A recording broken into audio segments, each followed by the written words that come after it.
We're live now. Just making sure we get everything set up correctly before it just stops going. Alright, let's make sure the screen pops up. Oh, wow.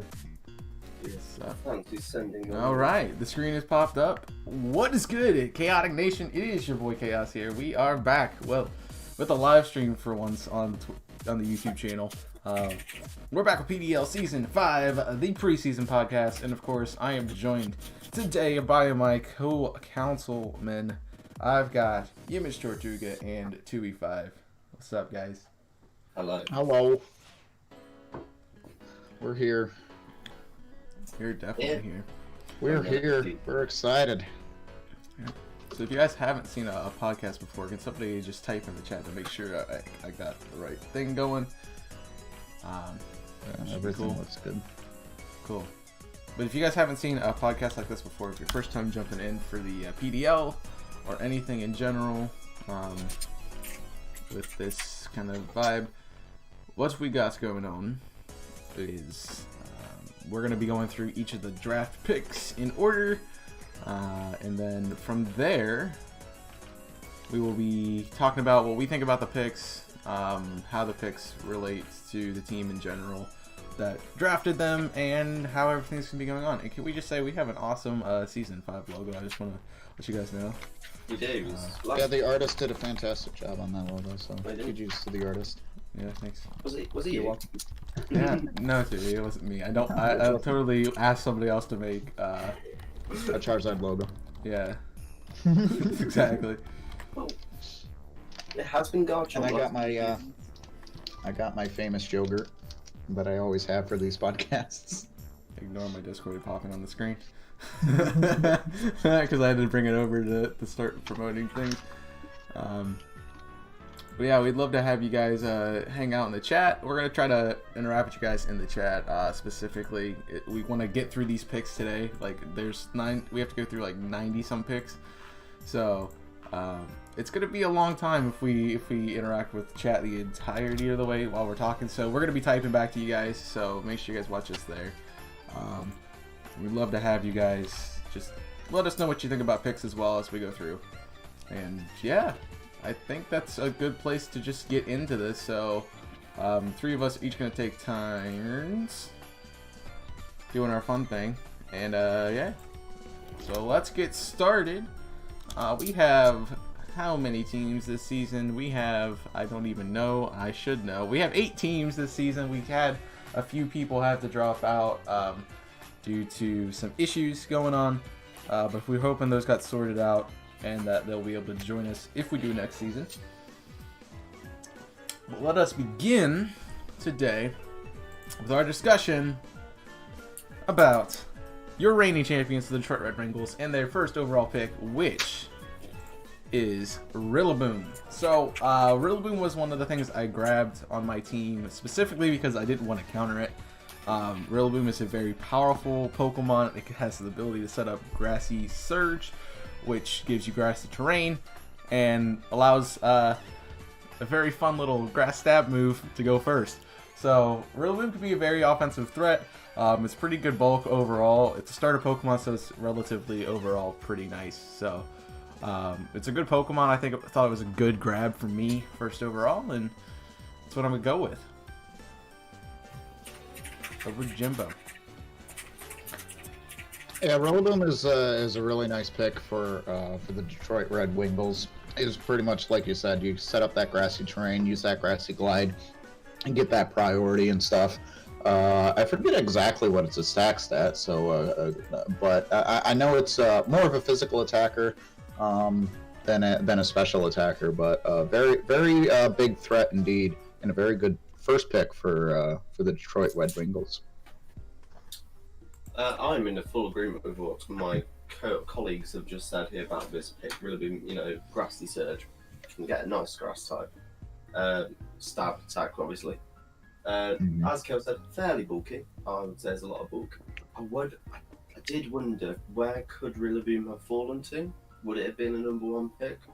But as Kel said, he didn't want to have to counter it, which I don't blame him. So I think that might have been a wise choice to get it off the board. But yeah, I was surprised to see it go number 1. And then on to the second overall pick in this draft was my boy Image Tortuga and his Pokemon Dreadnoughts, selecting GMax Lapras. I like this pick. I do think GMax Lapras is the best Gigantamax. Fairly bulky. And obviously gives you some nice water ice moves. But you know, I think he's taken this at the perfect time. I thought I had this picked as the number 1 overall round 1. So I think if he had left it on the clock, it probably he wouldn't have got the GMax Lapras, and it's a good thing to build around. Gives you a nice ice core, so good pick, and a water core as well. I would guarantee you that this was not on the table later on, because this is something I wanted to grab for my GMax pick. I was very upset with this pick, but I do think it's a really good pick. GMax Lapras is a really nice Pokemon in general. Again, the water ice typing is just so nice. I mean, it does give you weaknesses to fighting, and you know, you still have the normal weaknesses across the board for a water type. But Lapras is really bulky, a great tank Pokemon, something I've used personally in VGC setups for Sword and Shield. So this thing can be a big menace, especially with like weakness policy. When it gets hit by a like it can live an attack, get +2 in attack and special attack, and just wreck shop. And GMax Resonance is a very annoying move, which sets up basically Light Screen and Reflect at the same time for 5 turns, and it's really known annoying. as Aurora Veil. Yeah, so very fun and interesting Pokemon I have to deal with, but it's still a good pick, and I wasn't surprised that this thing went early on, but I think it's going to be a good way to build a team. Yeah, I mean, and that's why I really wanted to grab this this Pokemon first and everything. I mean, the fellow council members here pretty much said everything that I was going to say about this thing, but I was going to build an ice team and everything. I've never built a hail team, and we'll see how the team shapes up and whatnot. But this is something that I've wanted to use. I personally have never used GMax Lapras, and whenever I go into these draft leagues, and I haven't done too many of them, but I always want to try something new. So, moving on to the Sassy Squirtles, grabbing Ferrothorn as the first pick, which is a very good Pokemon. Specifically used a little bit better in Trick Room. It's not the slowest thing ever, but definitely does a lot more with in Trick Room with the Grass and Steel type typing on it. I've used Ferrothorn before, and this thing is just it's so strong. It has an amazing physical attack stat, and I really love this Pokemon. So a wonderful first pick for the Sassy Squirtles.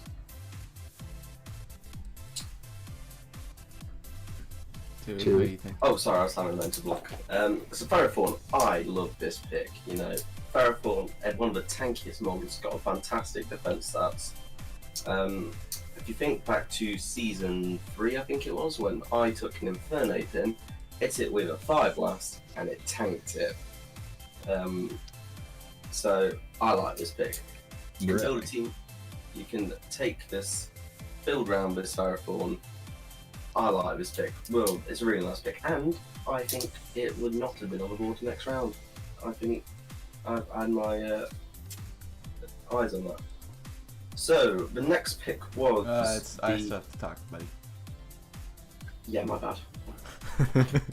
They're still getting used to the order. It'll take us a few rounds to get there, guys. But yeah, they talked really good things about Ferrothorn. He's a very defensive Pokemon. The big issue with Ferrothorn is it's weak to a lot of common offensive typings, such as fighting, such as fire, with the quad weakness, and also ground. Although that can be combated with things like if you use rain, that can minimize the fire type damage. But ultimately, this thing is a very annoying and bulky Pokemon, typically run with Rocky Helmet to give you extra damage on top of the Iron Barbs. So you're taking a mass amount of residual damage every other turn. And it also has a good access to entry hazards to set up spikes and things like that to cause some entry hazard damage when you're bringing it in. So Ferrothorn can be a bit of an issue, although with having its massive weakness to fire, it's something that can be dealt with easily, but you have to get it in the right situation. So paired with a water type with a rain move, paired with rain team in general, this thing can do a lot of a lot of damage, and it's just a good Pokemon overall. Next up, we have the Hawaii Hunters taking Dracovish. And boy, is this not a very fun pick for anybody else. Dracovish is one of the best fossil Pokemon out there. Got a very powerful move in Fishious Ren, which does more damage if you aren't hit in the turn. So I feel like Choice Scarf Dracovish is something that we've seen in the meta recently in Season 8. Well, Season 8, Generation 8. But we've seen a lot of Dracovish. Wreck and Shop. I used it personally in the first tournament I did in Sword and Shield with a Choice Scarf and that move. So I know just how much damage this thing can do. It is a powerful Pokemon, and I think it's going to be a pretty good first pick for this team. I've seen Dracovish also run with Choice Band, boosting that amazing. I mean, we're seeing a lot of physical attackers in these first few rounds and everything. But I've seen Dracovish with the Choice Band as well, making that Fishious Ren that much more powerful. So it's very, very good. And you were mentioning rain. Imagine facing Dracovish in the rain. I've done that once, and yeah, it's not good. It sure does not sound good. One thing I like about Dracovish personally is actually how few types are actually very super effective to it. Only Dragon and Fairy. And it's quad resistant to water and fire, to the main types. So, very nice. My only concern about Dracovish is it's not the quickest in the world. But I think it more than makes up for its bulky defense stats. Pretty good HP and attack. I think my one concern about Dracovish is, will you have time to set it up really? Because I like it. Wise words, thank you. I like that pick, to be honest. But could it have been picked up later? Probably. Now on to the next pick, which was Lunar Mountain Lichen Rocks, which was Wolfos, wasn't it? Corviknight. Not the GMax version, which I was surprised. I thought the GMax Corviknight would have gone first above Corviknight. I liked this pick. You know, Steel Flying, very nice typing, good stats, good tank. I like this pick. Next. Yeah, Corviknight is a very defensive Pokemon. I've run one of these myself. It's one of my favorite Pokemon from Generation 8. But it is a very powerful Pokemon. Body Press is a great move. You can just kind of just sit on that defense stat, make it a good support mon with Tailwind. And Roost, it can just sit here and stall teams out. With the Steel typing, you can't be toxic either. Burn's not going to do too much if you're attacking off the defensive side. So, like, this is a pretty solid Pokemon overall. It's partly why it's in Tier 1. It's just a good defensive Pokemon. What a great typing as well. It's similar to how Skarmory has been run in the past, although it's not more of a Spikes or a Rock Setter. It is more of just an all-out defensive tank, and it's going to be a pretty hard thing to deal with. Sorry. Jimmy getting all choked up over Corviknight. Yeah, I know. Corviknight is scary. I faced a Corviknight in the recent draft league and whatnot, and I was able to handle it, but the Roost and, like you said, the Iron Defense and the Roost, it's just so annoying to deal with, especially if you have no way to reset stats or anything like Haze or anything like that. So this Pokemon is very a very, very good pick. I look forward to seeing how it's utilized with the rest of the team from the Lunar Mountain Lichen Rocks. Again, because it's Steel type, it's got that weakness to fire, but again, because it's so bulky, it makes up for that. So, I should say added weakness to fire than most other flying types. So, all right, and then the next one we have the Dallas Duraludons drafting their mascot, which is indeed GMax Duraludon, which is very, very cool. This one was initially on my radar, but Duraludon being one of the newer Pokemon introduced here in Generation 8, and it's sprouting that tower. A lot of people call that the Kaiba Corporation from Yu-Gi-Oh!, which is very, very funny.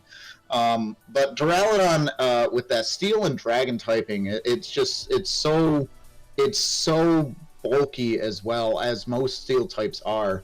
And because of that Steel Dragon typing, it's just such a unique typing. You don't really see much of that, like, at all. I'll ask my fellow council members: are there any other Steel Dragon types in the game? Dialga. But that's it, right? Yeah, pretty much. And not. But that's it. It's like, so it's such a unique typing that not many Pokemon have utilized. So, and it doesn't really have. It has what, 2 weaknesses, right? Fighting and ground. So something that we have to make sure we, as coaches, prepare for this. And you can go in multiple different ways because it does have decent attack as stat. This thing can be run with a multitude of items, and it's a great first pick for the Dallas Duraludons. I'm in absolute agreement with what Jimmy's just said. My only concern about Duraludon is its special defense. Its base special defense is actually pretty poor. I think its base is 50 off the top of my head. But it more makes up for how many types it's resistant to. Normal, flying, rock, bug, steel, water, and electric and psychic, and grass. But it's resistant to all those types. And it's only weak to fighting and ground. And it's completely immune to poison, so that takes up so many typings. This is a fantastic pick by the Duraludons. I agree with like a lot of what they've said. Duraludon is a really cool Pokemon in general. It has a lot of cool moves that it can be using. Snarl is one of my biggest things, Breaky Swipe. I see those kinds of moves being brought to sort of be a nice supportive Pokemon. And speaking of support, it ignores the redirection with one of its abilities. So that can be used very, very well to stop teams who are trying to use Rage Powder or something like that to redirect moves around. Again, this is a doubles league, so making sure you pair your team correctly is a big and vital role of winning your battles. So with Duraludon, it can pretty much support a lot of his team pretty well, and GMax depletion is really annoying to get rid of PP on moves. So good luck with that, coaches, going forward. Moving on to the Edmonton Excadrills, we have GMax Hatteren. A lot of GMax is going early on at the beginning of the draft, which kind of was expected by me, but GMax Hatteren is a very, very good pick. Hatteren, one of the most offensive special attackers released in Generation 8, got a lot of coverage moves, and has a really good GMax move that causes confusion, which if you're lucky, you can get some confusion hacks on your opponent. So this is something that needs to be dealt with very fast. I believe there's a capability for Trick Room later on. Hatteren is very slow as it is, so putting that in Trick Room could cause some massive damage on opposing teams, just as a great offensive Pokemon that also is slow and works well in Trick Room. Hatteren is one of my favorite Pokemon from this generation. I've used Hatteren in several battles and whatnot, and it's like one of the premier Trick Room Pokemon in this generation. As you mentioned, it's so slow. Give it a Life Orb, and it's just that much more powerful. Off the top of my head, I think it's in the 130s with the special attack. And again, its downside is that it is so slow. But again, you get it in Trick Room, and you know, it just literally cuts through almost every single Pokemon it seems to go in. I love this pick. First one for the Excadrills here. Yeah, as my fellow councilman, Trick Room is the key for this Hatteren. If the coach is going to have to watch out, because if they get it wrong, they're in trouble, because that special attack is 136. Another concern with Hatteren is base HP is pretty poor, but it's got a good special defense and it's got a good base defense. I think it actually covers for it. It is weak to 3 types, Poison, Ghost, and Steel, but it's completely immune to Dragon. So I think actually it balances out, and I love this pick. So if we move on to the next pick, where it is GMax Venusaur. I was a bit surprised to see Venusaur go this early in draft. I thought people would have tried to be a bit more adventurous and go for Venusaur, but it is the GMax version. But I like this pick, to be honest. You know, it gets you Grass Core. It's got very good special attack, very good special defense, good base defense, attack and HP. It's a starter. It's going to be balanced pretty much along the way. It's going to be pretty good. I like this pick. Gives you a good range. You can set up Leech Seed, Poison Powder, all the powders. I like this pick. As someone who's run Venusaur in a previous season, I can say that Venusaur is a very good Pokemon, especially as a first overall pick. And GMax Venusaur just improves on the capabilities of Venusaur. Having the Chlorophyll ability is a really cool premise because this gives it an ability to run on Sun teams. Venusaur is known to have sleep moves, so it can put you to sleep early on by being double speed in the sun. So pair it with something like a Torkoal, this thing is gonna be a beast. Its Vine Lash move, GMax Vine Lash, is very powerful. It's a good grass stat move, and it also gets you grass residual damage over the course of turns. So it can rack up the damage pretty easily for your team, and it's a big pain for a lot of our coaches this season to look out for. Yeah, I agree. I was just going to mention the GMax Vine Lash there. I think it does, correct me if I'm wrong, like 1/6 damage. It's like, it's huge. It's very similar to GMax Charizard's Wildfire, which is, it does a ton of damage in terms of residual. Some of the highest we've seen, I think, ever in the metagame. So,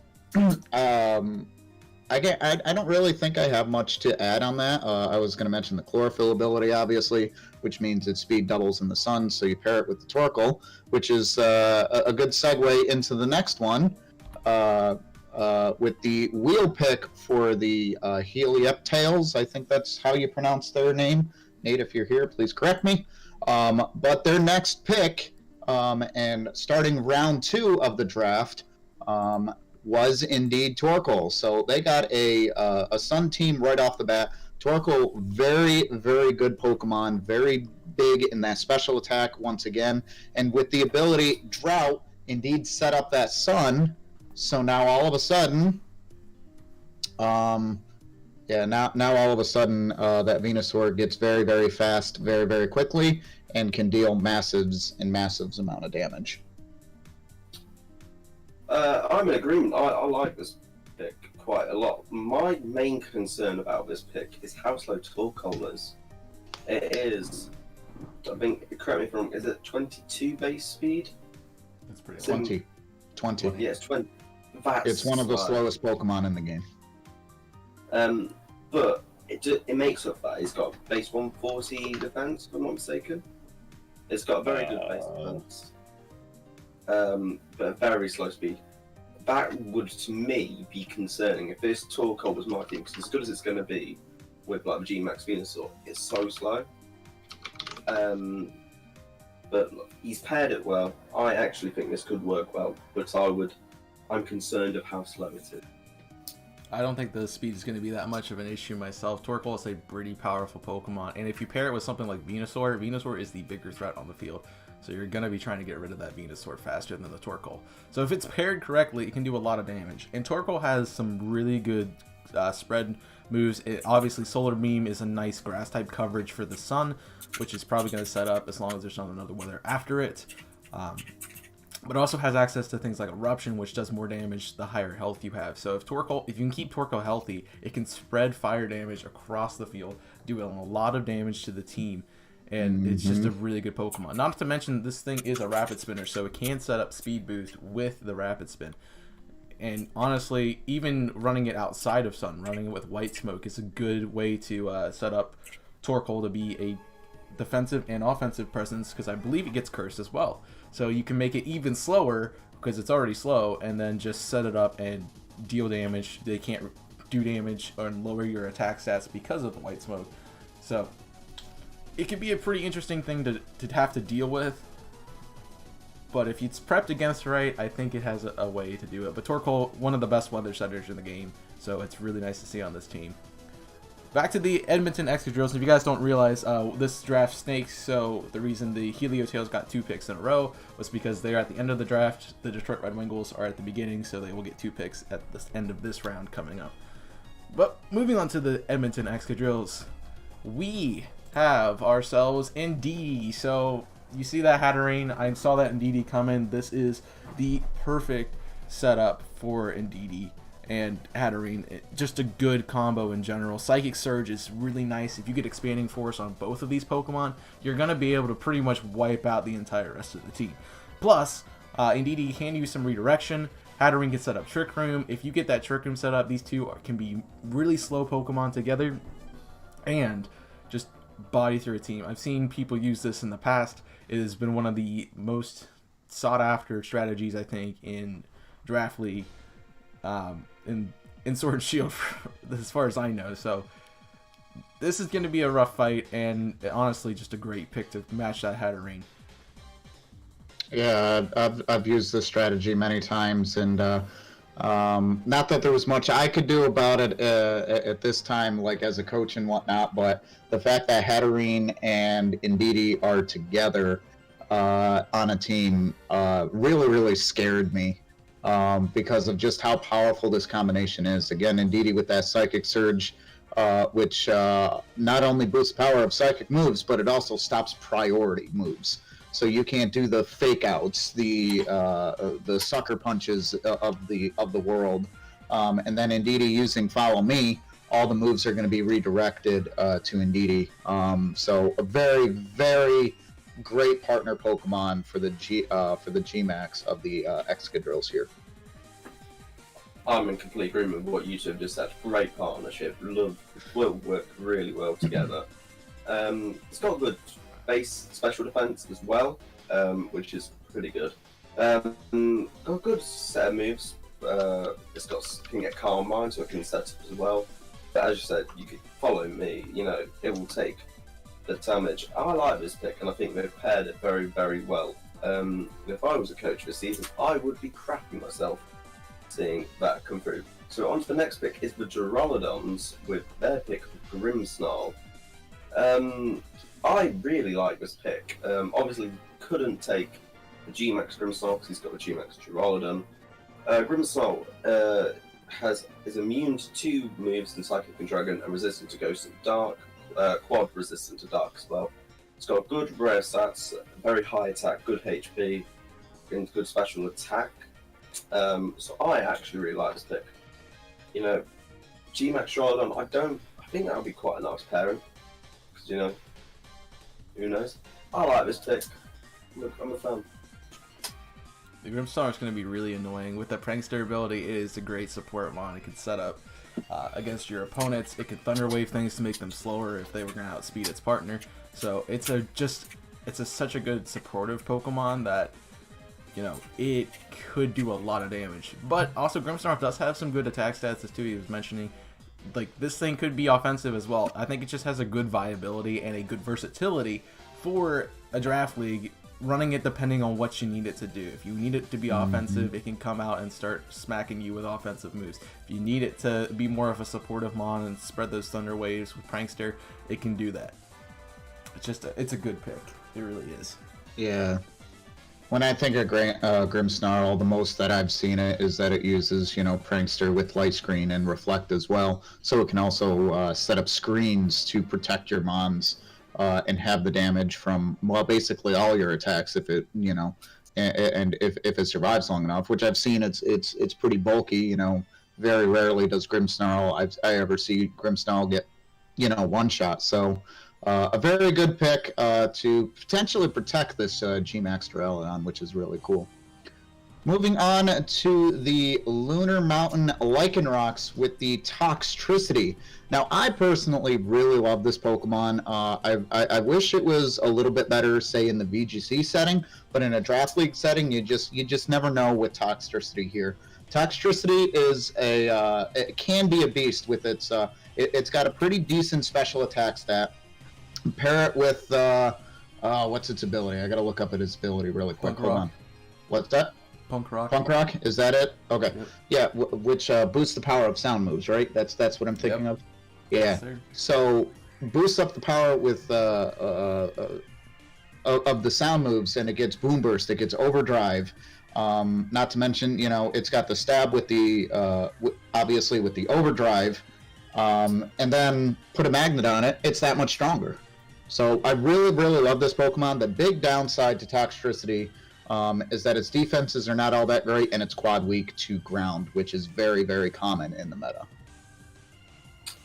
Yeah, as Jimmy was just alluding to that, it is quad weak to ground.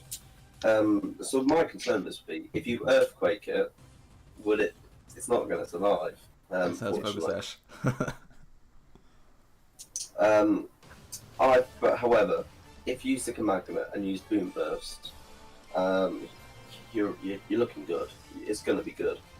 It's very high special attack. Good base attack, actually, of 98. But yeah, defense is not great, but I think this is a great pick alongside Corviknight. I'm a fan of this pick. I think something that Toxtricity could be running this season, we could definitely see it, is Throat Spray. As they've mentioned, it is a sound-based Pokemon, and using a sound move with Throat Spray boosts that special attack stat, which is already pretty good. I think it's in the 100 somewhere, but like this thing could be a beast if you let it sit on your face with just a bunch of random powerful attacks that it could just do. Special attack of 114. 114, that is crazy. You boost that up +1, dude, you're just asking to get bodied. The thing is, with Toxtricity, is its form is based off of its nature, so both forms are included in this, so it just depends on which one you want to use for the week. But it's a cool typing. Electric and Poison, again, really only weak to that ground and Psychic, so could be something that can be an interesting supportive Pokemon, but also probably just going to be sitting here straight offensive. So I think that Toxtricity can be run in different ways in the back, and that's something that coaches got to be prepared for moving forward. We got the Hawaii Haunters up next, and they are choosing Excadrill. Again, another pick that I'm really upset about because I really wanted Excadrill on my team. But Excadrill just pairs super great with that Dracovish. You have offensive for days with this team. Excadrill also has some supportive tech with Stealth Rocks and things like that. It can set up in your face with Swords Dance. It could just be an offensive sweeper.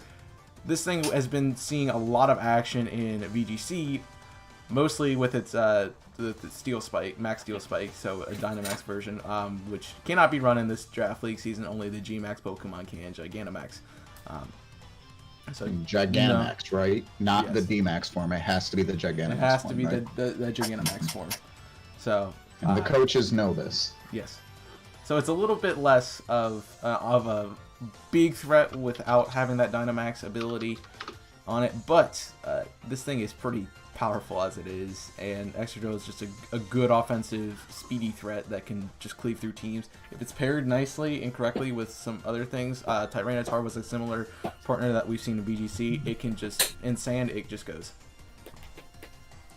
Yep, with that ability, Sand Rush, speed is doubled in Sandstorm. It's not the fastest thing with only a base speed of 88, but you double that, all of a sudden it's what, 144? Am I mathing correctly? Something like that. Something like that. I don't know, but it doubles so much. It's like, and it's a really good Pokemon. And again, it's like you're talking about offense for days. We're looking at the stats here. Its attack stat, its base attack stat is 135. So it's such a sweeper, and I've seen it used that much. And get a sand Pokemon on this team, or something that can set up the sand, and this thing goes very, very well. Yeah, as Jim was just mentioning, the attack stat is 135. That is good. Do not, for the love of God, let this sword stance on you. Because if it sword stance on you, it's not looking good for your battle. It will sweep straight through you. I love this pick. It pairs very well with Dracovish. It's very attacking. This is a fantastic pick. And as they were mentioning, Excadrill has seen increased use, but it is only mainly when it's been Dynamaxing, which obviously we cannot do this season. I like this pick nonetheless, because if you Sword Stance it, it will just wreck you. So if you're moving on to the next pick, It is Chaos' son. It is Gigantamax Charizard, picked by Nico, Coca-Cola, and the Sassy Squirtles. Charizard is obviously a start. It's going to have very, very good. It's going to have very good stats base. Just being a starter. Its base stats are pretty good. It's good speed, good special attack, as well as good base attack and special defense. With all right HP, the defense is pretty good across the board, to be honest. I like this pick, particularly as the Gigantamax version, because it's I can't remember the exact name of this GMax move, but that will cause GMax serious. That causes serious damage because that will continue to do damage for a good period of time. I think this is a fantastic pick. Alongside Firethorn, this is a brilliant pick. It's a good start to a Fire Water Grass core. Honestly, you just need a nice, bulky water type to finish off that core. There's not much I could say about this Pokemon. It's the best Pokemon out there. Just a beast. Doesn't get destroyed by rocks or anything like that. Just a great overall pick. I'm really excited to see how this works with this team. I think these two pair really nicely together. And obviously with GMax Wildfire being a fire type move, you're not setting up Sun, so it pairs super well with that Ferrothorn. Yeah. And Charizard is just a beast, and you know, I mean, get a Pokemon on this team as well. It's like we'll see how the team shape up, but get a Pokemon that can set the Sun in terms of like maybe using Sunny Day or maybe another Pokemon with Drought, which I think in our draft there was only one other Pokemon. But this thing is just a big threat. That speed is huge. And again, this is another Life Orb candidate. I've seen a lot of Charizards run with Life Orb, which then just continues to boost with that. And again, with that GMax Wildfire damage doing, again, it's like, correct me if I'm wrong, chat or council, but like 1/6 residual damage. It's so good. All right, and moving on to the Herkimer Dreadnoughts, and Coach Yimage, which is me.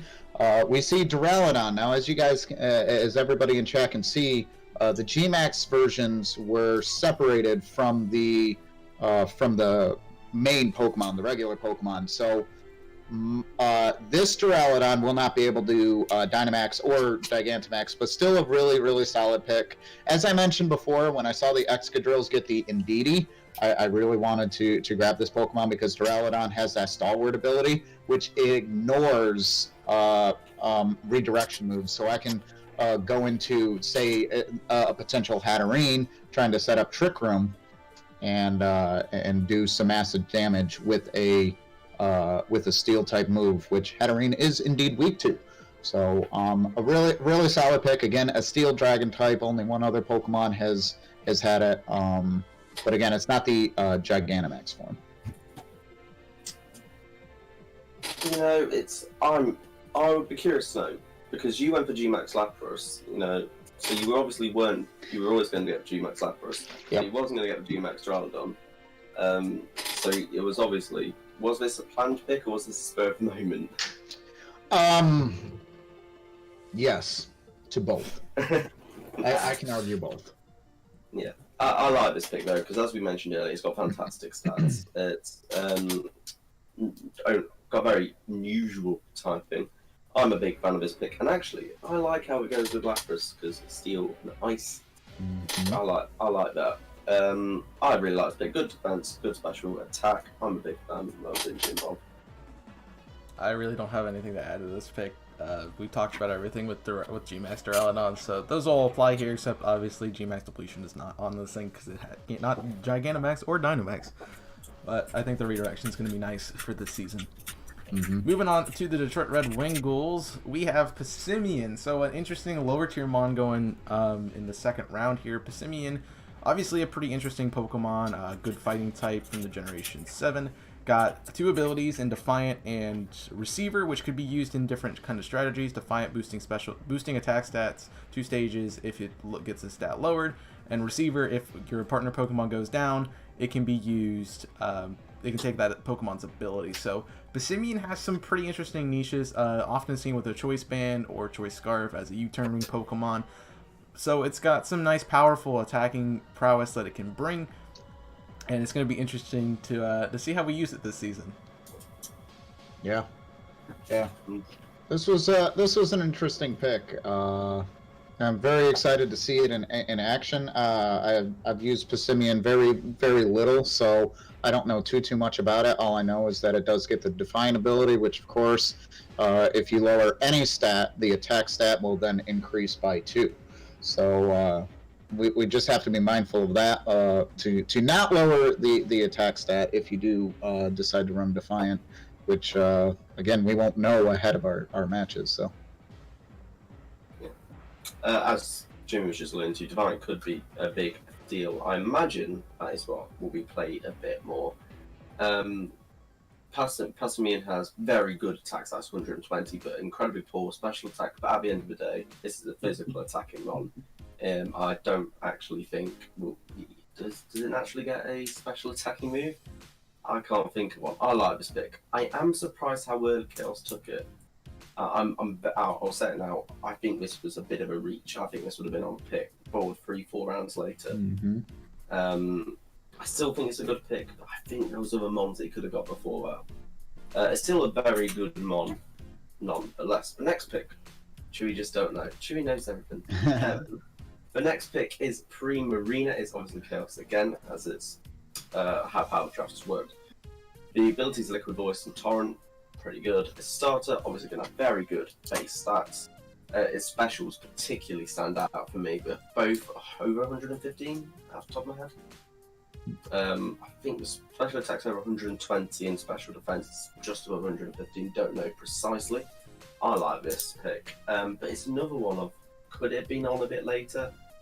Not as far back as Passimian, but I think maybe in the next round could have got something else on the board. Obviously now got the water and grass, just needs a fire to complete the water grass fire core. Building a nice bit of team. I think this is a good pick and fits the team nicely. So honestly, this pick was actually not Primarina in the first place. This is a trade, so any of the asterisks that you see in any of the picks were traded before the season began. So this was actually a pick of Sableye. Sableye was primarily chosen by me to get Rain to shut down the Sun team. That was it. So, but I traded away for Primarina. I thought it was a better Pokemon for my team. It gives me Fire, Water, Grass core. The starts to one anyway. It also starts a Fairy Dragon Steel core if I wanted to run it that way. But Primarina has some really cool text that it can be running. I've got some priority moves. Got some just overall bulk and special attack that can just body teams. This could be a pretty powerful pick on the team, and I'm glad I traded for it because I think it's going to be a good teammate for my team. Yeah, I agree. And again, this is another Pokemon that uses sound-based moves, so I've seen Throat Spray used with this, Hyper Voice, and whatnot. So a really good Pokemon here. Again, I don't see too much of this, so I don't know too much that I want to add to this. So, yeah. All right. So moving on to the round 3 pick for the Herkimer Dreadnoughts is going to be Conkeldurr, the fighting type holding, big bunches of Cinder Blocks. Very, very good. This Pokemon is another offensive threat, very, very powerful, that can run a Flame Orb on it with the ability Guts, which then will boost its attack stat any further when Conkeldurr has a specific status condition. Obviously, Freeze and Sleep, well, it's kind of immobilized, so it doesn't matter. But like Poison, Paralyzed, or Burned are the premier statuses specifically for Guts. Burned probably being the least, I guess, hurting one, because Burn doesn't gradually increase like Toxic does, and then Paralyzed, of course, has the chance of not moving at all. But Conkeldurr is just really good. It gets a priority move in Mach Punch. Drain Punch is just very, very strong. It can get back some of the HP, and it can just provide some support with Duraludon and a Lapras here. Very good pick for the Herkimer Dreadnoughts. Yeah, just as Jim was doing to, Conkeldurr gets Mach Punch, which I think is very useful because it's got terrible speed. So having Mach Punch, very useful. However, obviously, there are ways of reducing turn-based moves, but also Dynamic Punch, Hammer Arm, Focus, Superpower, great moves, great Phantom, and all stab. Obviously, Campbell, I like this pick. It fits very, very nicely into the team of Duraludon and GMax Lapras. I think this is a great pick, to be honest. It's a very interesting team comp starting off right now. Duraludon and Lapras kind of pair super well with this Pokemon. Conkeldurr has a pretty slow speed stat, as was mentioned, and so does the rest of the team, honestly. So it could be seeing a Trick Room team starting to form here. We might have to see that down the road. So we'll see what that does, but obviously priority with Mach Punch does negate that because of the priority speed tier. Look it up if you don't know how that works. But I think this is a good pick. Honestly, the Guts Flame Orb could be an idea of a set to bring. Conkeldurr can be a supportive mon. It can set up in your face. It could be a revenge sweeper. It's got some interesting techs that could be run with it. So we'll definitely have to keep our eye on Conkeldurr throughout the season. The Sassy Squirrels are going to choose next, and they are actually trading their pick for Silvally. So I believe, I'm not 100% sure what this pick was first and foremost, but I want to say that it was a Milotic, which was a Fire Water Grass Core. So that would have been a great pick, but still, Silvally's nice. I think we had to trade down because of points, but Silvally's still pretty good. Obviously, can be run as a support mon. Tailwind is a nice ability. It can be multi-typed because it's not specifically one type. It can be any type. So that is something that coaches have to deal with. Just trying to figure out what type of Silvally is going to be brought that week, if it's brought at all. And this just has a pretty high unpredictability factor, and it could just catch people with that surprise factor and win the game. So we'll see what it does. Is it me? Yeah, I forgot. Silvally was initially my pick. I forget exactly where in the draft I picked this, but it was just because of that, the memories, the held items to make Silvally anything that I wanted it to be. So that's why I did good, and I think Silvally is just even with 100 base stats all around, if I remember correctly. So I could have it physical, I could have it special. I could do whatever I really wanted with this. So just you just never know. Again, it's that unpredictability factor of Silvally, which is very, very good. So that's why I initially got it, but we'll see what I end up trading for it. We did mention Milotic, so. Yeah, as Jim was alluding to, it is not 100 across the board, it's 95 across the board. That's not a huge difference. Not really, no. But... No, it's not a monumental difference. I think this is a good pick. I do believe it was for points. It wasn't out choice, but yeah, you can make it any type you want. And that's what I think is the best thing about Silvally. Good stats, and you can change its type. So the next pick is Clefable, which was done by the Hawaiian Haunters, which take alongside Dracovish and Excadrill. Clefable has been literally the next sit down from that. Clefable's got some not fantastic stats, but it's got a few good stats there. Special defense and HP stand out at 90 and 95, but it's not got particularly low stats.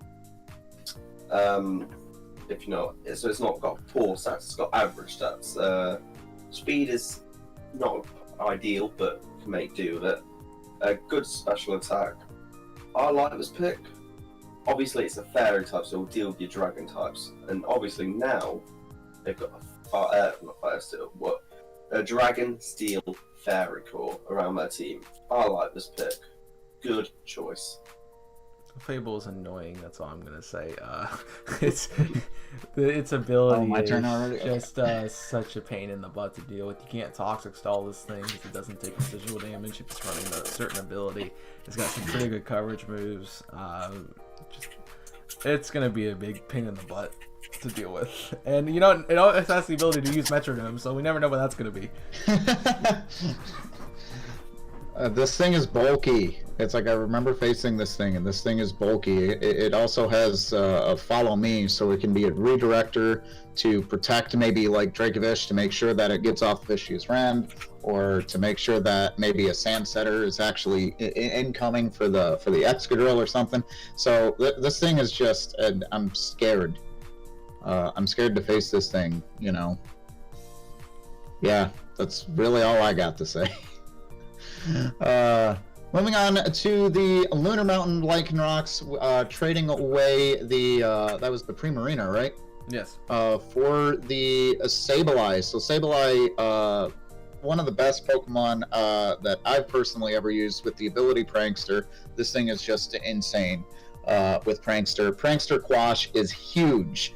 And basically what that does is that it makes so Quash will go first, and Quash makes it so whatever Pokemon gets Quashed will go last, regardless of whatever move it uses. So that is one of Sableye's, I guess, thorns in the side and everything. But again, Prankster can be used for any type of moves that, like, you know, status moves, right? That's how that is. So Sableye, an amazing Pokemon for this team, for the Lunar Mountain Lycanrocs. My main problem with Sableye, as Jimmy said, fantastic model with the ability of Prankster. Its base stats only total to 380, which is, I think, probably the lowest we've had of the entire draft so far. With speed only at 50 being the lowest, but actually all around 65 to 75 arrests except HP.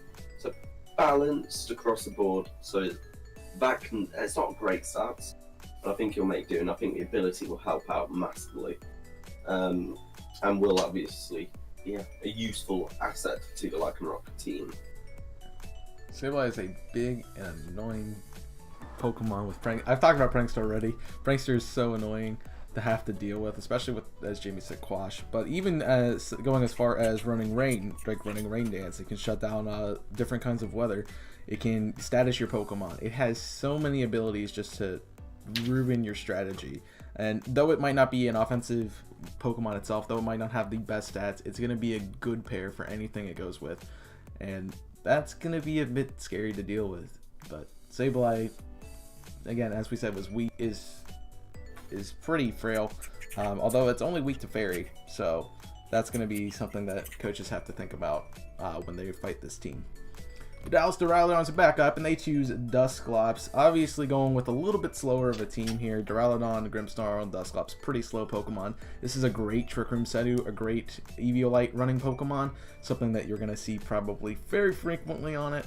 But honestly, just a great support mon. It's got Nightshade for just output damage, and then the rest of its moves primarily have been run as status conditions, such as Will-O-Wisp, or running Trick Room, or in general just causing problems for your opponent. So this can be a very big menace for other teams. It's pretty tanky, especially if you slap an Eviolite on it, which makes it honestly somewhat better than Dusknoir in cases. So it's going to be something that coaches have to think about, and you know, with a slow team like this, Trick Room is probably going to be brought 9 times out of 10. Yeah. Yeah, I think so. We faced many of the Dusclops with the Eviolite variety before, but it's a really good Pokemon. It's one of the best Trick Room setters in the game, because of the fact that it can take like almost every hit. It's built defensively. And because of the fact that you put an Eviolite on, is the reason why you don't see more Dusknoirs, because Dusclops is better in that regard. So, yeah, I'm in a complete agreement. You know, this is built for Trick Room. The speed is only base 25. This is built for Trick Room. Very good defense and special defense, which really is helpful. But it says a lot about the mon when the evolved form is made pretty much obsolete by it. You know, how often do we see a Dusknoir in competitive? Not very often. We see. I don't. Yeah. Says it all. I'm a big fan of this pick, but yeah, as a team, their team is so slow currently. So they may address that later on. But on to the next pick. the Edmonton Excadrills take Whimsicott, which is a tier 1 Mon. I'm a big fan of this Mon. I've never used one myself, but I like how fast it is. It's a base speed of 116, and it can get Sunny Day. That is something that is so good. Because if you get a good fire type, Sunny Day is brilliant. Go fire type moves are powered. Can also set up Leech Seed. Can do Stun Spore. Can do all of those type of moves. I'm a big fan of this move. Also gets a few of the flying type moves like Hurricane. This is a good pick. Gets Moonblast as well. Good range of moves. I would say base stats wise, very quick, and it's balanced across the board everywhere else. Yeah, I'll just say Prankster and I'll move on. So. Prankster Tailwind, and that's all I gotta say. Yep. Which is a complete opposite from the rest of the team here, by the way. So now it's like they have a Trick Room variant, but now Whimsicott comes in, Prankster Tailwind. Now all of a sudden it's still the fastest thing on the field. So, very, very good pick. Speaking of an amazing pick, we move on to the next one with the Helioptales. Again, correct me if I'm wrong on saying that. And continuing that Sun presence by picking up the regular Charizard. Now, this isn't the GMax Charizard, and this cannot Dynamax either. But Charizard is still a threat, and especially pair it with, do Charizard Torkoal. We were talking about the differences in speed and everything. It's like, well, say you're in Trick Room. Well, Torkoal is one of the slowest Pokemon in the field, so it's going to go first. Say you're not in Trick Room. Charizard is one of the fastest Pokemon in the field. It's going to go first. So the pair of Charizard and Torkoal, and then or Charizard, Venusaur, etc., is just so good. And we've talked already about Charizard. It's just it's good Pokemon. What a pick. I'm in complete agreement with what Jimmy's just said. That a fantastic pick, as it points out, pairs well both Torkoal and Venusaur because of Trick Room and how fast Charizard is, which there's a lot. But yeah, that's all I've got to say on this pick. Charizard is a very, very good pick here. Solar Power is its hidden ability, which can boost its attack stats in the sun, but also take I think it's 1/8 or 1/16 damage in the sun. But if Charizard's just blowing through things, that's the only damage it's going to take in the turn. So Charizard can be very nice. It also has some really good spread coverage with Heat Wave, Scorching Sand, one of the tutor moves from the Isle of Armor, can be used on this thing. So yeah, it could be a pain in the butt. Even like running a Blaze Charizard with Focus Sash could be an interesting strategy. So Charizard, best Pokemon. I don't know what you're saying about Quad Weak to Rock. Like, no one said that. I didn't hear that anywhere. So we'll move on to the next pick. Same team, and they choose, I guess, sort of their mascot, Heliolisk. I guess so. Helioptales, so like Heliolisk kind of makes sense, but a great Sun Pokemon as well. Just a really change in a typing here. A normal electric type just gives them the nice coverage that they needed to get. They had 2 fire types already. It's kind of time to get something different. But Heliolisk, solid overall Pokemon, good special attack stat, dry skin, interesting ability to run with Sun. We'll see what it does. Yeah, I don't know too much about this Pokemon, I'm gonna be completely honest. So it's hard for me to add to that. But the typing, as Chaos said, is very, very nice, and the dry skin ability was definitely something that the Helioptales have to take into consideration, because again, it's like you're going to be taking residual damage if you're in the sun. Yeah, I'm in agreement with what me boys have just said. Very good special attack on this. It's I think a fairly unique typing actually. I can't think of many normal electrics off the top of my head. Because most of the electric types are pure electric or pure electric pretty much. I like this pick. Good in the sun, obviously. Dry skin. I'm actually quite a big fan of this pick. The next pick is Edmonton Excadrills with Decidueye, another starter, and another grass type for the Excadrills. They in the last round picked up Whimsicott. I like this pick. Obviously, got very good stats for being a starter. It's got over 100 in special attack, and special defense, or bang on 100. Very good stats to have. unique typing as well. Grass and Ghost. I like that typing. Get some good Ghost type moves. Get Shadow Sneak, which is good priority. And you can set up, nasty plot that will be able to set up, and also you can U-turn out if need be. Yeah. Could also set up Sword Dance if you want to build a physical set, but this thing is a pretty good Pokemon. I notice a massive weakness to Dark on the team at the moment, so hopefully that's covered later in the draft. But the big thing with Decidueye is its signature move, Spirit Shackle, because that limits, especially in a draft league and especially in doubles, you need that ability to switch in and out. And shutting that down with Spirit Shackle by making you stay in the battle could cause you to lose a Pokemon. So this is going to be an interesting thing to deal with. It gets Grassy Glide too, just saying. Yep. So get it in a, in a grassy terrain, and it gets Grassy Glide. Again, haven't really seen much of this Pokemon or used any or used it myself. I'm just kind of overviewing it right now, actually. The hidden ability Long Reach, which is very, very good. It can make physical contact without actually making contact, if that makes sense. If we remember the Ferrothorn with the Rocky Helmet and Iron Barbs, it uses a physical move. Well, it didn't actually make contact, even though if it did, if that makes sense. So, Pokemon logic.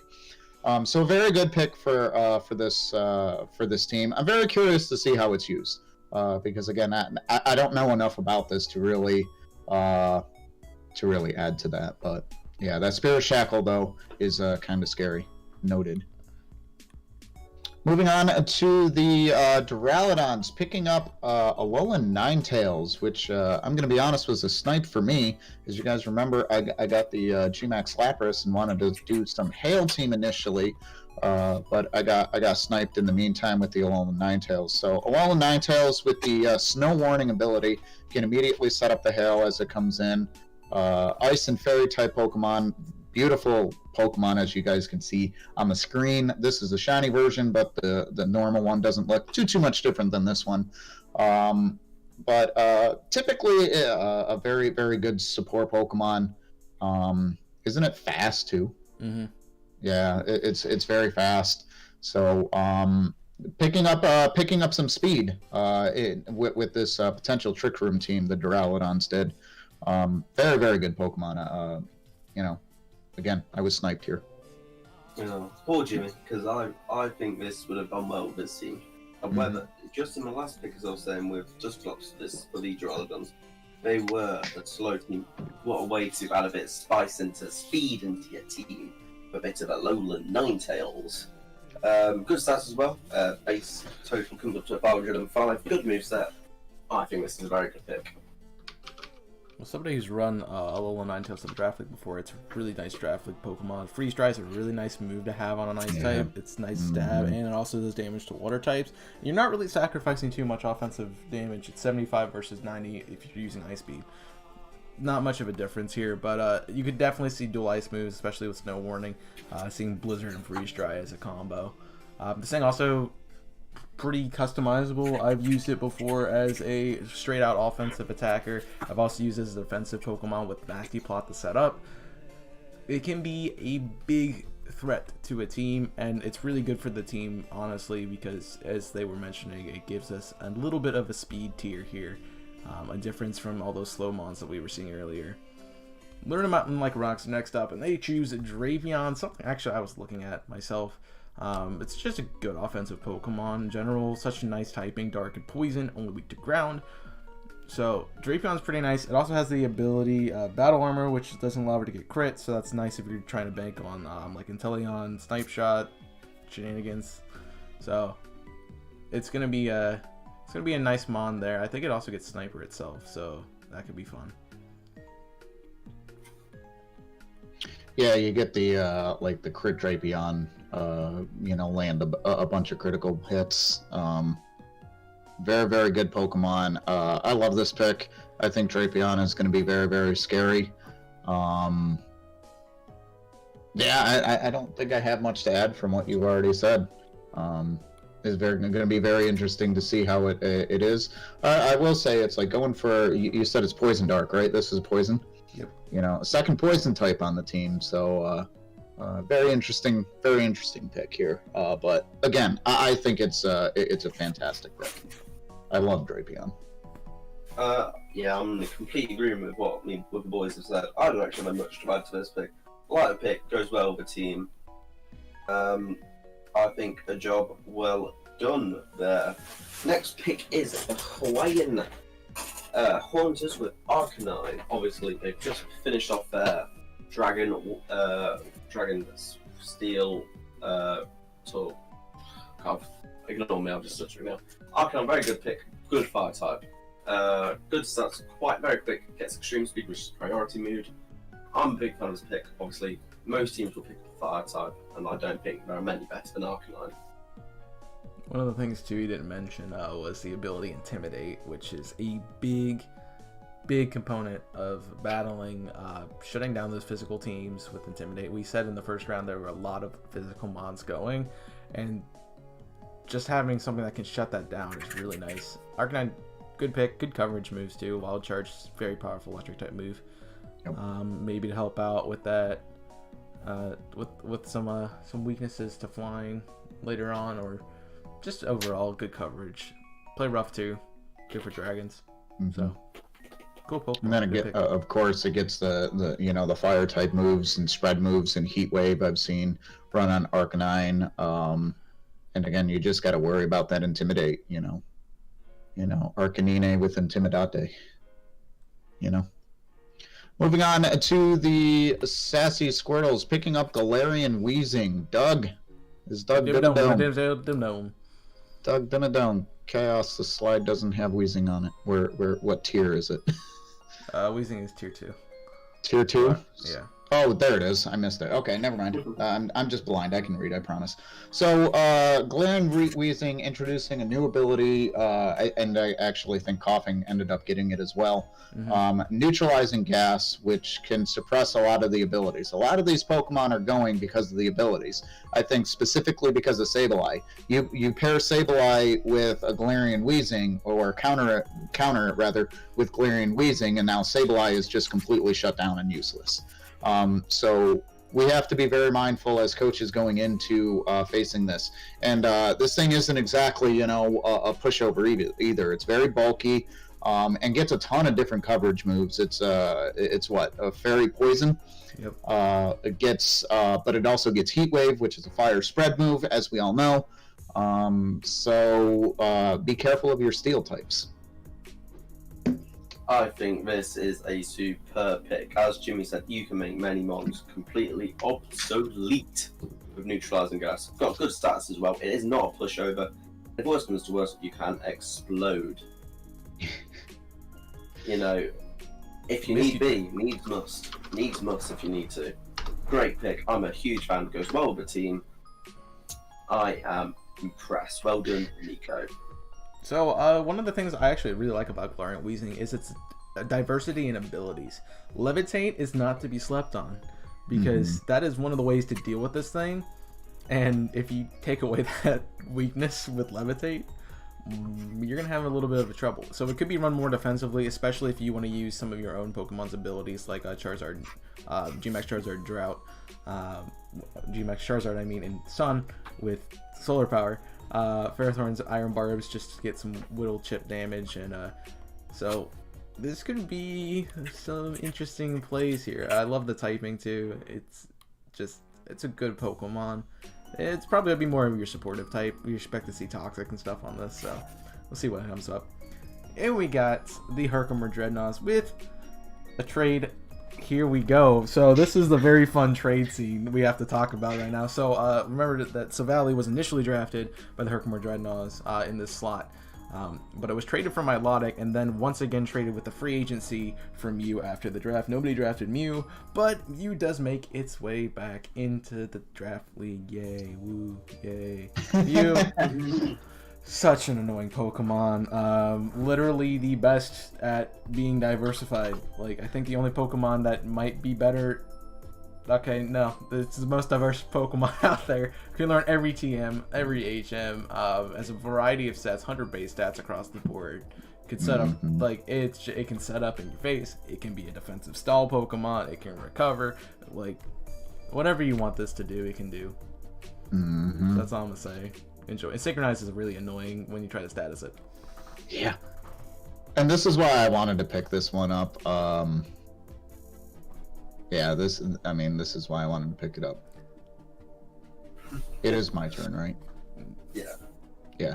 So, yeah, you get the ability to synchronize and everything, but the fact that it has 100 base stats all around, where Savali had 95, the biggest downside is that you know that this Pokemon is going to be a Psychic type, where Savali was always a question mark. It's like, I don't know what it's going to be.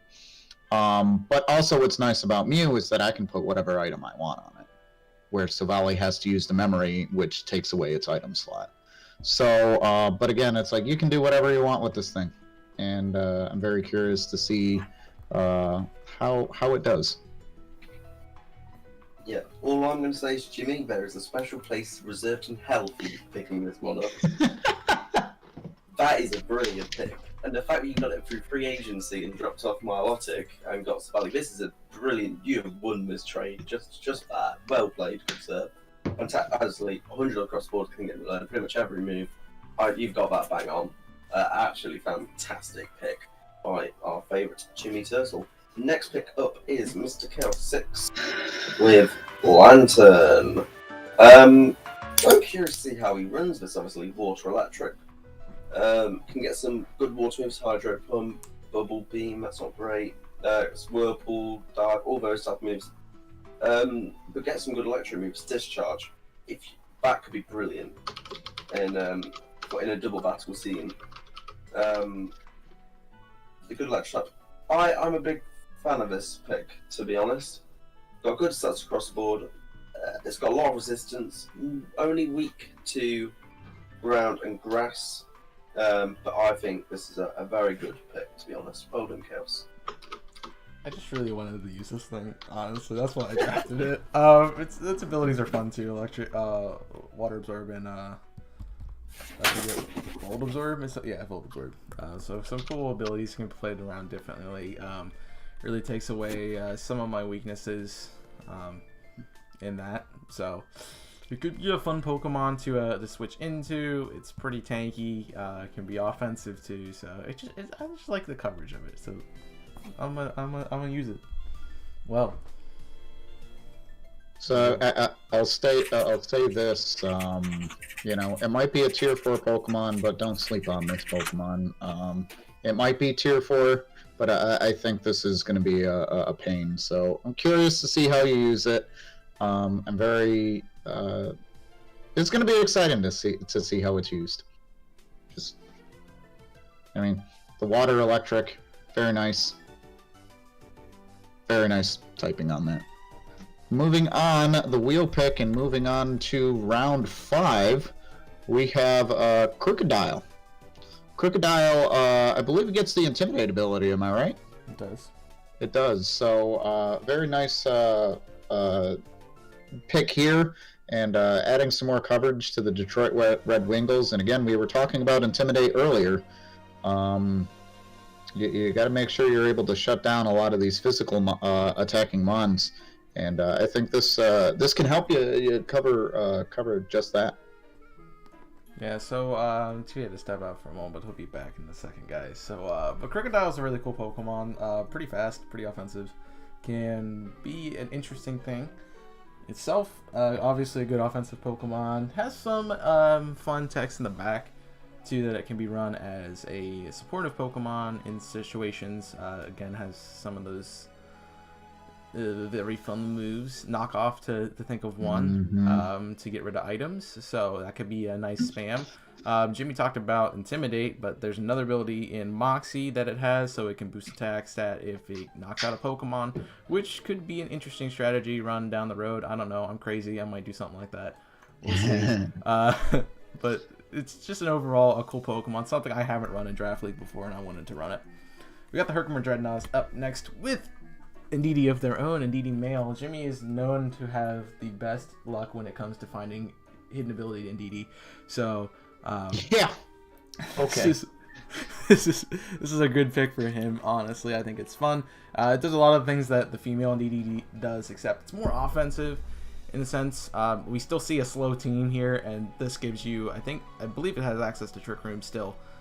It's not exclusive to a certain gender, so this could be a fun one. Also, like the only Pokemon that is different based on male or female that's in the draft, as far as I know. So this is a really interesting grab. Expanding Force could be a lot of fun, as we mentioned before, and yeah, we'll see what happens with it. Yeah, so actually there is quite a big difference between male and female. The female having a little bit more on the defensive side of the stats, where the male has a little more on the offensive.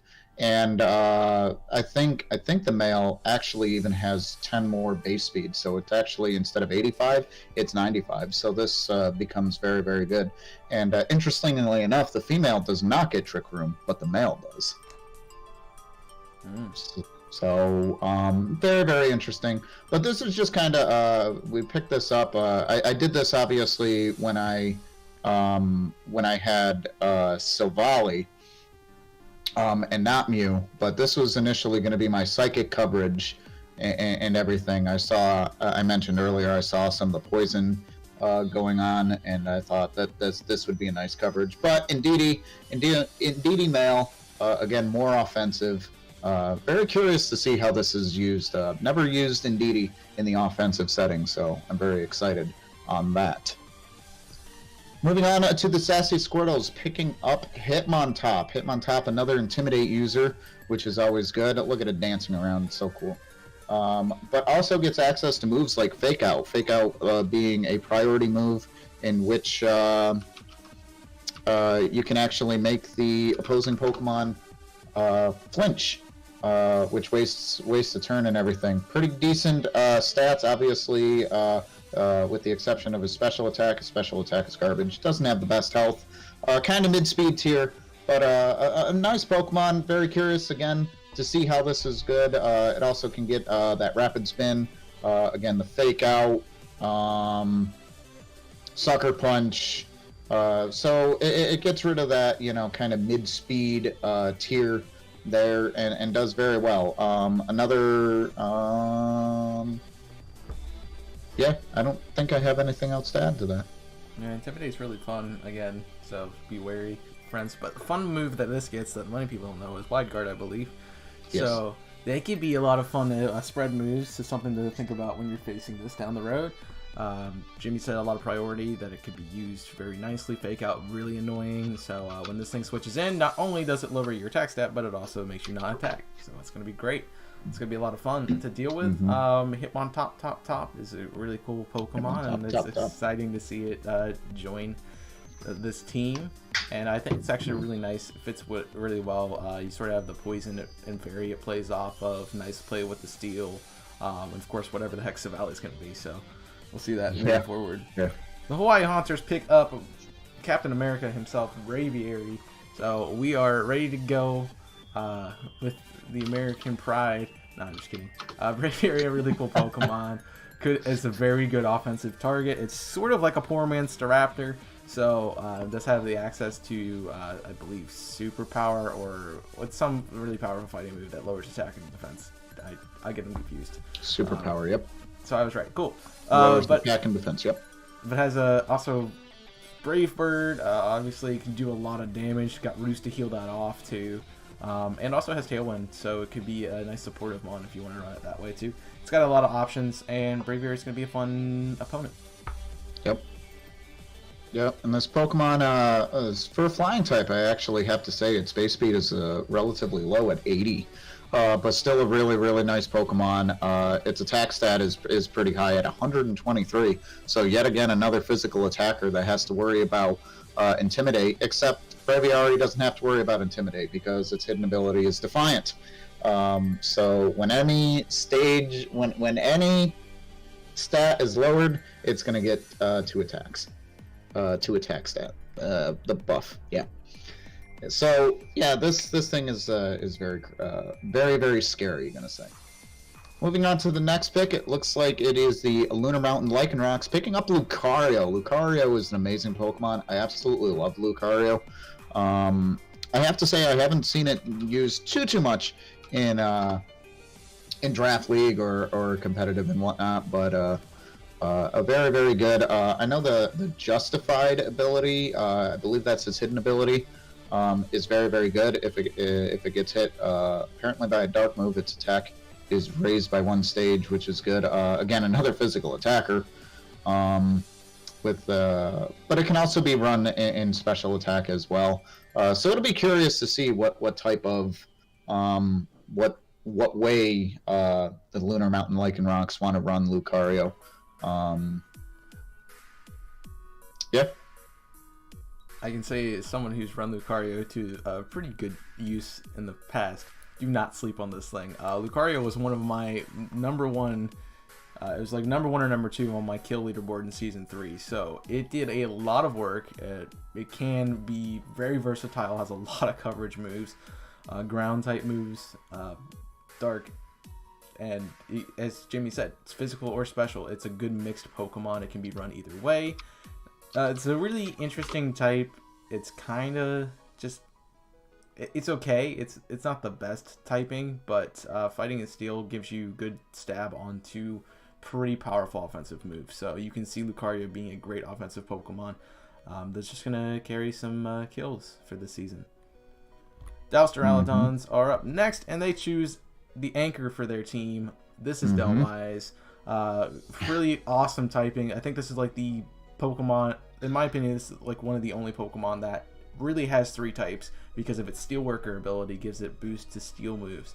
So it's basically a grass ghost and Steel Pokemon that does a lot of damage. It has trapping abilities. It's got leech seed abilities. It's got straight offense. It's very slow, so it kind of fits the slow team here. So it could be a nice pair with that Dusclops there as a way to shut you down for a few turns. And if Dusclops isn't in, it can stall you out until we can get Duskull in safely. Yeah, again, it's kind of on the lower tier side as well, but again, don't sleep on this thing, especially in Trick Room. While it's not the slowest Pokemon, it does have a base speed of 40. We've definitely seen Trick Room Pokemon used more, but it's so strong. And again, another huge threat in its physical attack with a base of 131.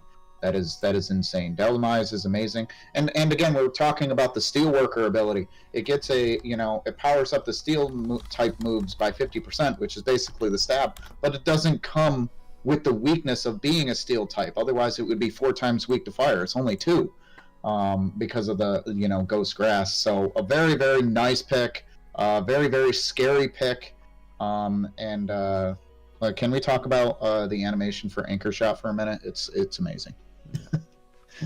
So very nice pick. Like I said, the Trick Room team just coming together. Honestly, kind of, just coming together. I like it. Moving on to the next one. The next pick for the Edmonton Excadrills is Incineroar. Incineroar, another Intimidate user. Very powerful Pokemon. Very annoying. And just a very solid pick. Obviously, Intimidate, and then it can use the Parting Shot, which lowers its attack or stats. I forget exactly what it lowers, but it lowers, your stats, attack. Both attacks, Yeah, both attacks. And then you switch out, and then you come back in, and it intimidates again. So this one is kind of what I personally like to call a bouncer. It's on the field, then it's back. Then it's back to its trainer. Then it's on the field and back to its trainer. So that's how I've seen Incineroar used. It also gets Darkest Lariat, Flare Blitz, and just again a very powerful Pokemon.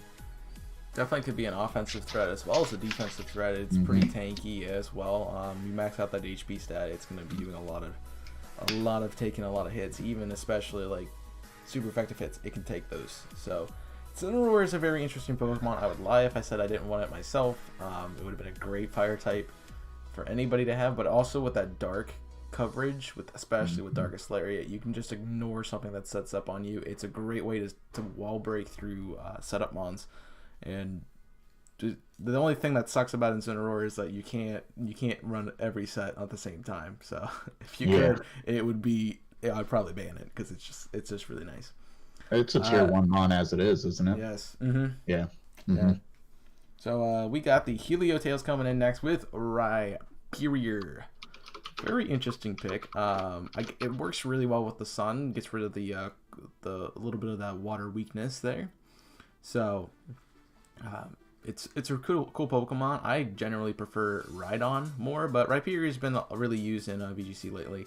So it's nice to see it on a team. Obviously, Rock and Ground, super good offensive typings.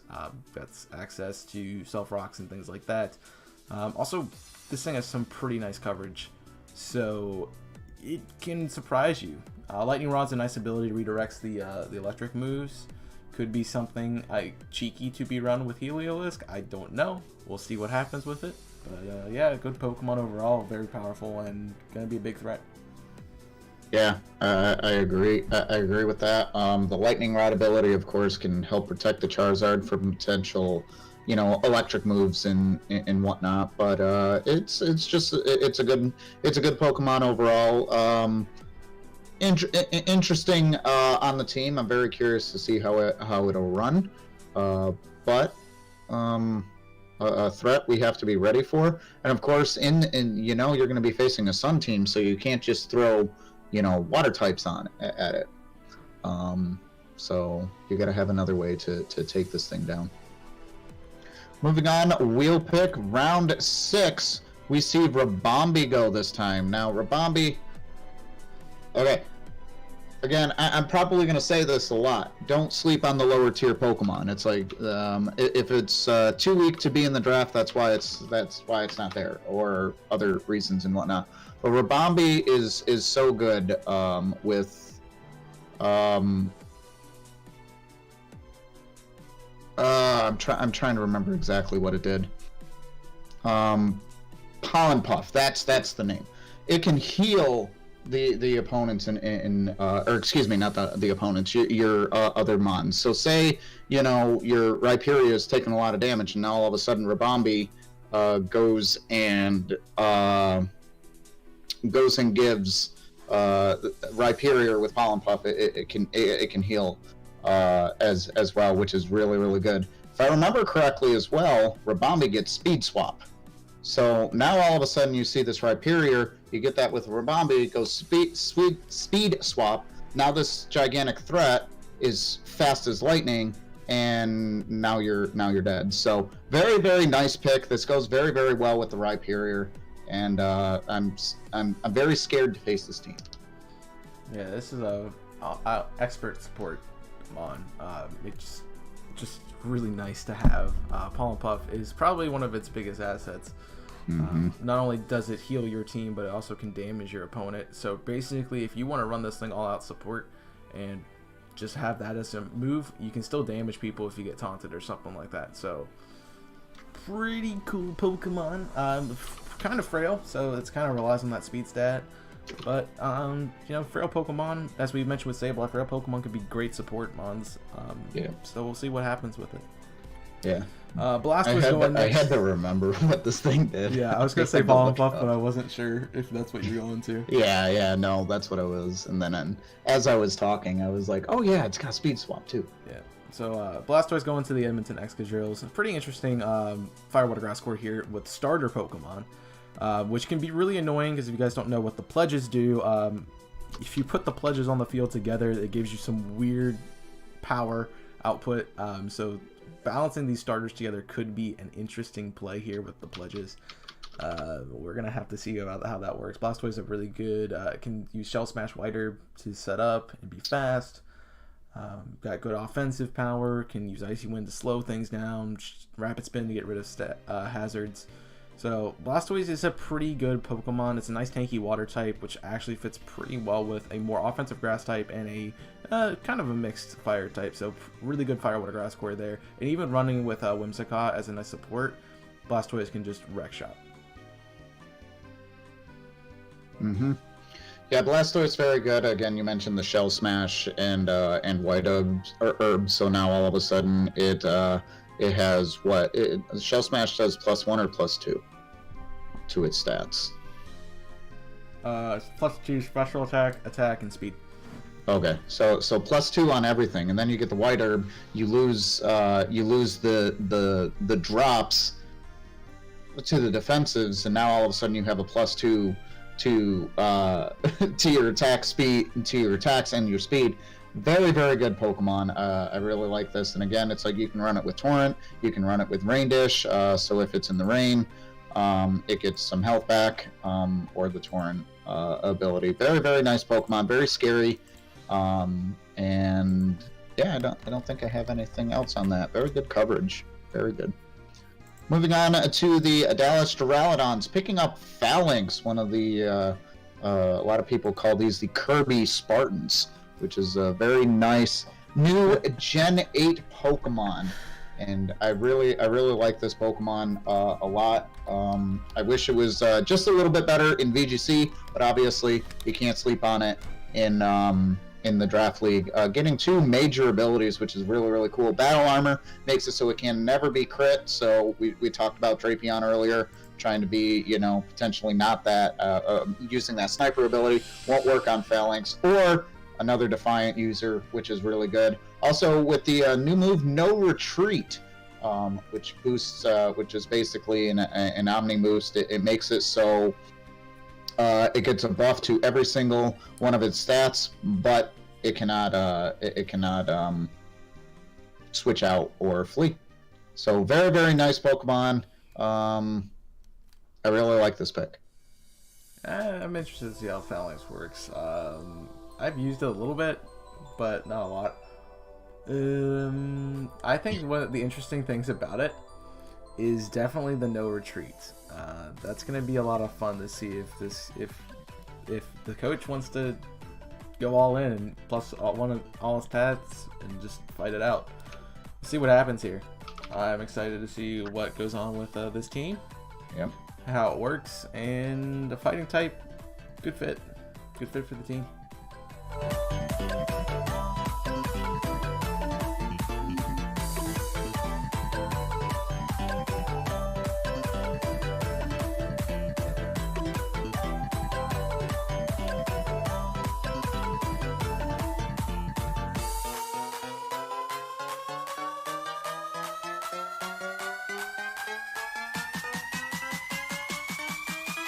Yeah, I'm just kind of going through its move. I think I saw it get Snarl, which is really, really nice. Let me just make sure. Yep. So it gets Snarl, which is not a huge move that does a ton of damage, but it does lower the special attack.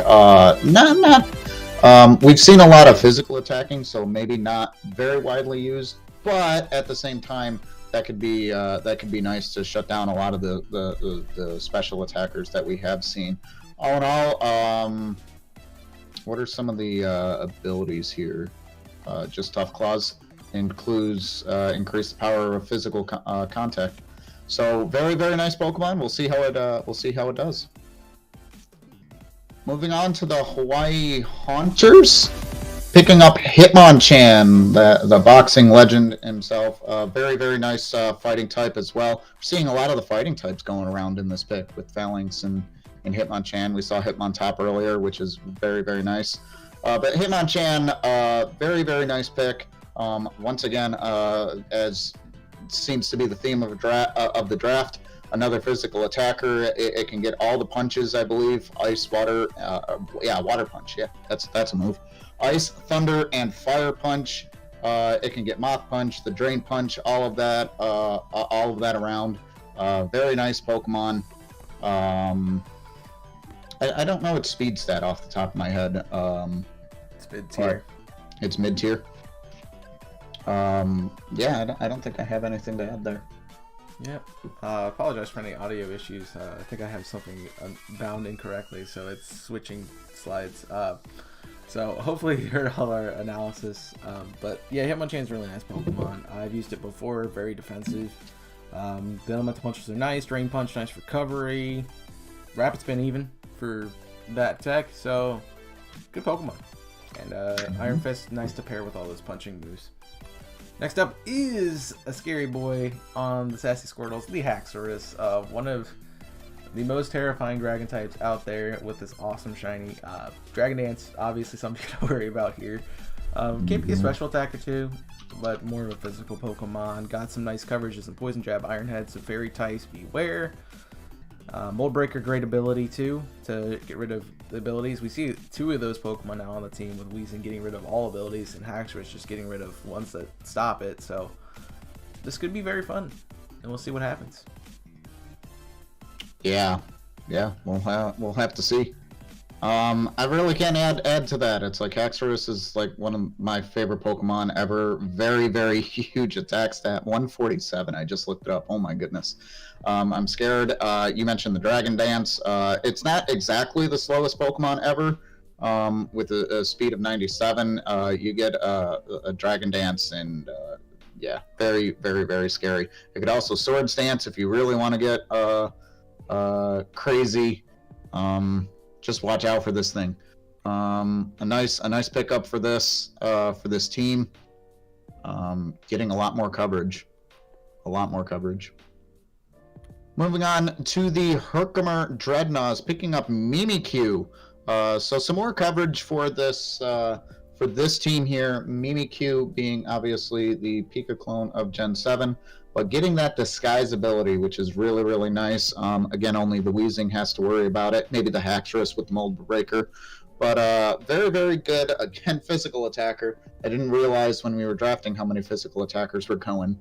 But Mimikyu can set up the Sword Stance, take a hit, knock its disguise out, and then just basically, run through a team. I've seen it do that many a times.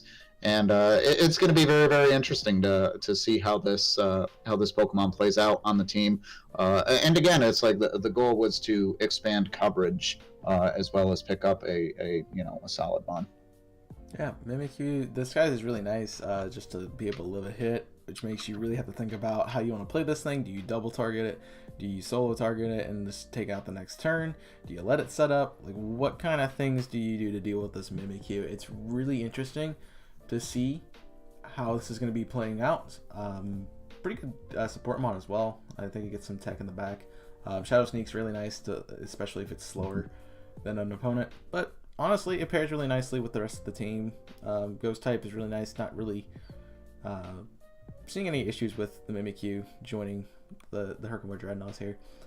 Next up, we have Pinchurchin. That's how you're supposed to say it, apparently. Which is an electric type Pokemon going to the Detroit Red Wrangles. Very interesting pick. More of a defensive Pokemon, as you typically see. Can be really annoying with some Parahacks and stuff like that. Electric Surge, really nice. You can see another Surge jump onto the team. So, interesting pick, rather, and got some nice utility that can be used on the team to help out. And hopefully that's going to be a good support for the rest of the team. So yeah, now this team has a way to set grassy terrain and now an electric terrain with the Electric Surge and Concursion. And before all the Crown Tundra stuff happened, these were pretty much the only terrain setters, that and Indeedee. So it's very interesting, and again, it's like you're also starting to see Pinchurchin here. Really go well with the team, and I think Lantern, out of all your Pokemon, are going to benefit from that. So we'll see what happens. Moving on, the Detroit Red Winkles, with their snake pick, moving on to round, what is this, 7 now? Am I counting right now? Yes, it is round 7. GMax Colossal. This is a beast and can be run in a multitude of ways. It could be run very slowly to kind of be a Trick Room counter. It could be run with weakness policy as well as Steam Engine. If you get a Pokemon, say with Aqua Jet, you can run into your own Colossal, set off your weakness policy, set up Steam Engine, and now you got a fast, tanky, and bulky boy. I'm scared, not gonna lie, and it's a very, very good pick for the Detroit Red Wingles. Another thing, similar to how like the Kanto starters work, it has GMax Stone Surge, which does rock damage after turns. So that is something that's going to be very nice for this Pokemon as well. General Colossal could be a really good support mon too. So it has some of those abilities. Tar Shot comes to mind as one of the fun techs with this, making a Pokemon more weak to fire. So if there's another fire type on the team later, that could be used down the road. But generally, just an interesting Pokemon, one of my favorites from this generation, so I'm glad we got to use it this season. And I wasn't planning on drafting this, so I'm glad I decided to pick it up. The Hercleborn Dreadnoughts are next with the fanboy, the absolute best fan Rotom Pokemon out there. You know, he's just #1 fan. But very cool Pokemon, a good support thing. Lower tiered, so yeah, don't Jimmy's gonna be like, don't sleep on it, so just know that's coming. But can be supportive, can be offensive. I really don't know how a fan works too well, so we'll see how this works on the team. I think it's a good electric type to add. Flying type helps out, so I'm interested to see what you use it for. Yeah, I'm very curious to see how this thing plays out. But specifically because of the Hacktress coming out with the Mold Breaker ability, and if it does still try to use, you know, a ground move, even though Rotom has Levitate, well, if abilities are ignored, you still can't hit me with the ground move because of the flying type. So that was part of my strategy with grabbing this, but it's going to be interesting. Again, I'm trying to cover everything, and again, it's like Rotom is very, very strong. The typing might not be the best, but the electric typing again is you see a lot of coverage with the team, and that was the goal, in all honesty. Moving on to the Sassy Squirtles, drafting Zeraora. Speaking of electric Pokemon, the Plasma Fist Cat, which is very, very fast. I love this Pokemon so much. I didn't get a chance to use it too much in my most recent one, so but Zeraora, just an absolutely amazing Pokemon. It's mythical, isn't it? Mm-hmm. Yeah, it's a mythical Pokemon. It gets Volt Absorb, so you can't even hit it with electric attacks. I don't think you want to. Again, the electric type, so only the one weakness to ground. But again, it's like its signature move, the Plasma Fists, which is, like I said, its signature move. It's really good Pokemon, very, very strong, very, very fast, and can do a ton of damage. Could be run either physical or special. Has a little bit higher attack, but its special attack is nothing to sneeze at. So, very, very nice pick for the Sassy Squirtles. And once again, you're seeing some more coverage with the Zora. It's definitely an interesting pick in general. Didn't really expect this thing to go. Honestly, forgot it was in the draft, to be fair. But Zeraora, very annoying, especially with Plasma Fist. Changing your moves to normal type, from normal type to electric. So yeah, it's gonna be very fun for Zeraora. It's just a menace, so it's gonna be an interesting thing to try to counter, friends. So good luck. Next up, we got Umbreon going to the Hawaii Haunters. I love Umbreon, great Pokemon, awesome shiny, very nice defensive Pokemon. In general, Foul Play probably its primary offensive target. Meanwhile, running probably things like Mean Look could even be used to kind of trap things. Wish, Toxic Stall, very, very good Pokemon here. It can be running a lot of different lights, so we'll see how Umbreon works this season. It fits well in the team, gives you a nice dark type coverage. You're starting to see some, I don't think any of the types overlap here, so very nice, very nice. Mm-hmm. Yeah, I agree with that. And again, you get that hidden ability, Inner Focus. You can't flinch the Umbreon, and then it doesn't get lowered by Intimidate. It's probably not going to be the most attacking Pokemon that you see, but again, very, very good on the support side. So can't be really too upset about this pick. Again, very defensive. It's going to tank a lot of hits, and I can see it just being, a pain. Absolutely. Moving on to the Lunar Mountain Lycanrocs, drafting Weavile. Weavile, very, very fast Pokemon, right? Am I thinking of this this right? Very, very fast. It's I I'm looking at its speed. 125. It's not as fast as I thought it was, but still very, very fast. Another physical attacker, but also getting that dark and ice typing as well. I don't know too much about this mon. I haven't seen it used too much, but just look for it to cause a lot of damage. Again, it's very fast and it hits hard. Yeah, one of the best physical ice types out there. Mm-hmm. Just an interesting Pokemon. Does have access to that knockoff that we mentioned earlier. So that can be a nice little menace running through. Not only is it stab, but it's also coming off that super high attack stat. So this thing can do some damage. Could be a support mon to get some of those kind of moves in the back. We'll see how Weaviles run. It's going to be fun. That rhymed and I didn't try, so Moving on to the Dallas Duraludons with a Sand Setter. Here we go with Jigglypuff. That's how I pronounce it. Leave me alone. Jigglypuff. I was going to do that. Really cool Pokemon. Sturdy, fun ability. Gives you a Focus Sash whenever you don't have one, so cool. Obviously, as I said, gets that sand ability as well, so you can set up the sand if you want to run that.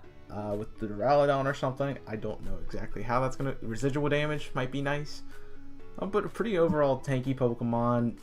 Pure rock type, so it's not got the quad weaknesses to grass and water that you see with the rock ground types.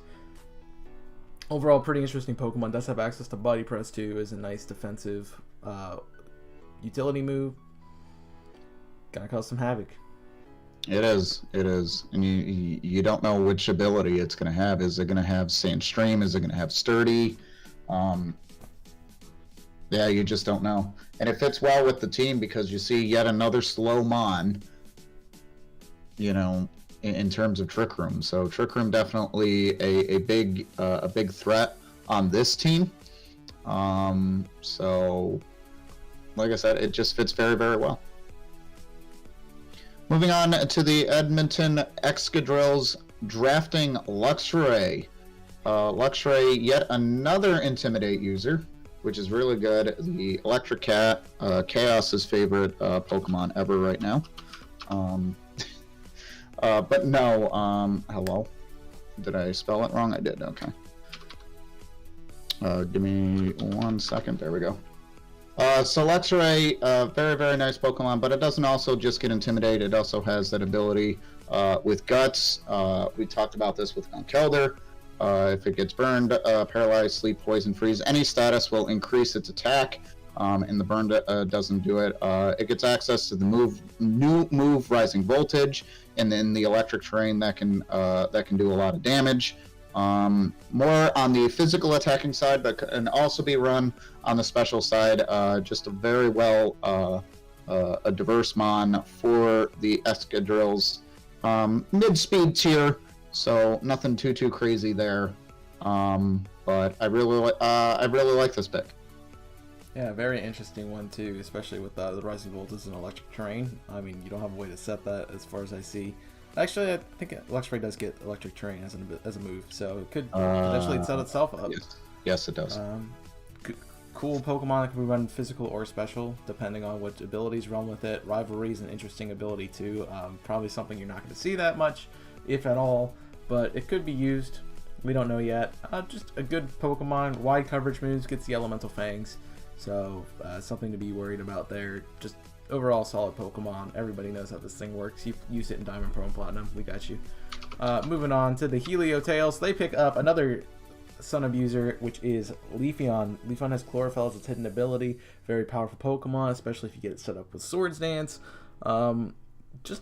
Honestly, just such a powerful Pokemon. A great pick for the team. You already have Venusaur, so you kind of have a more of a defensive speedy grass type with the Chlorophyll. But Leafeon is primarily just going to be a sweeper on this team. I don't see it used any other way. It fits well, Sun team. Honestly, there's no other way that Leafeon should be. No other team that Leafeon would have fit on, in my opinion. So, just a great grab here for the lower tier mon. Yeah, I really can't add to it either. I mean, if you use the Chlorophyll, it does get the Leaf Guard, which prevents the status conditions during strong sunlight.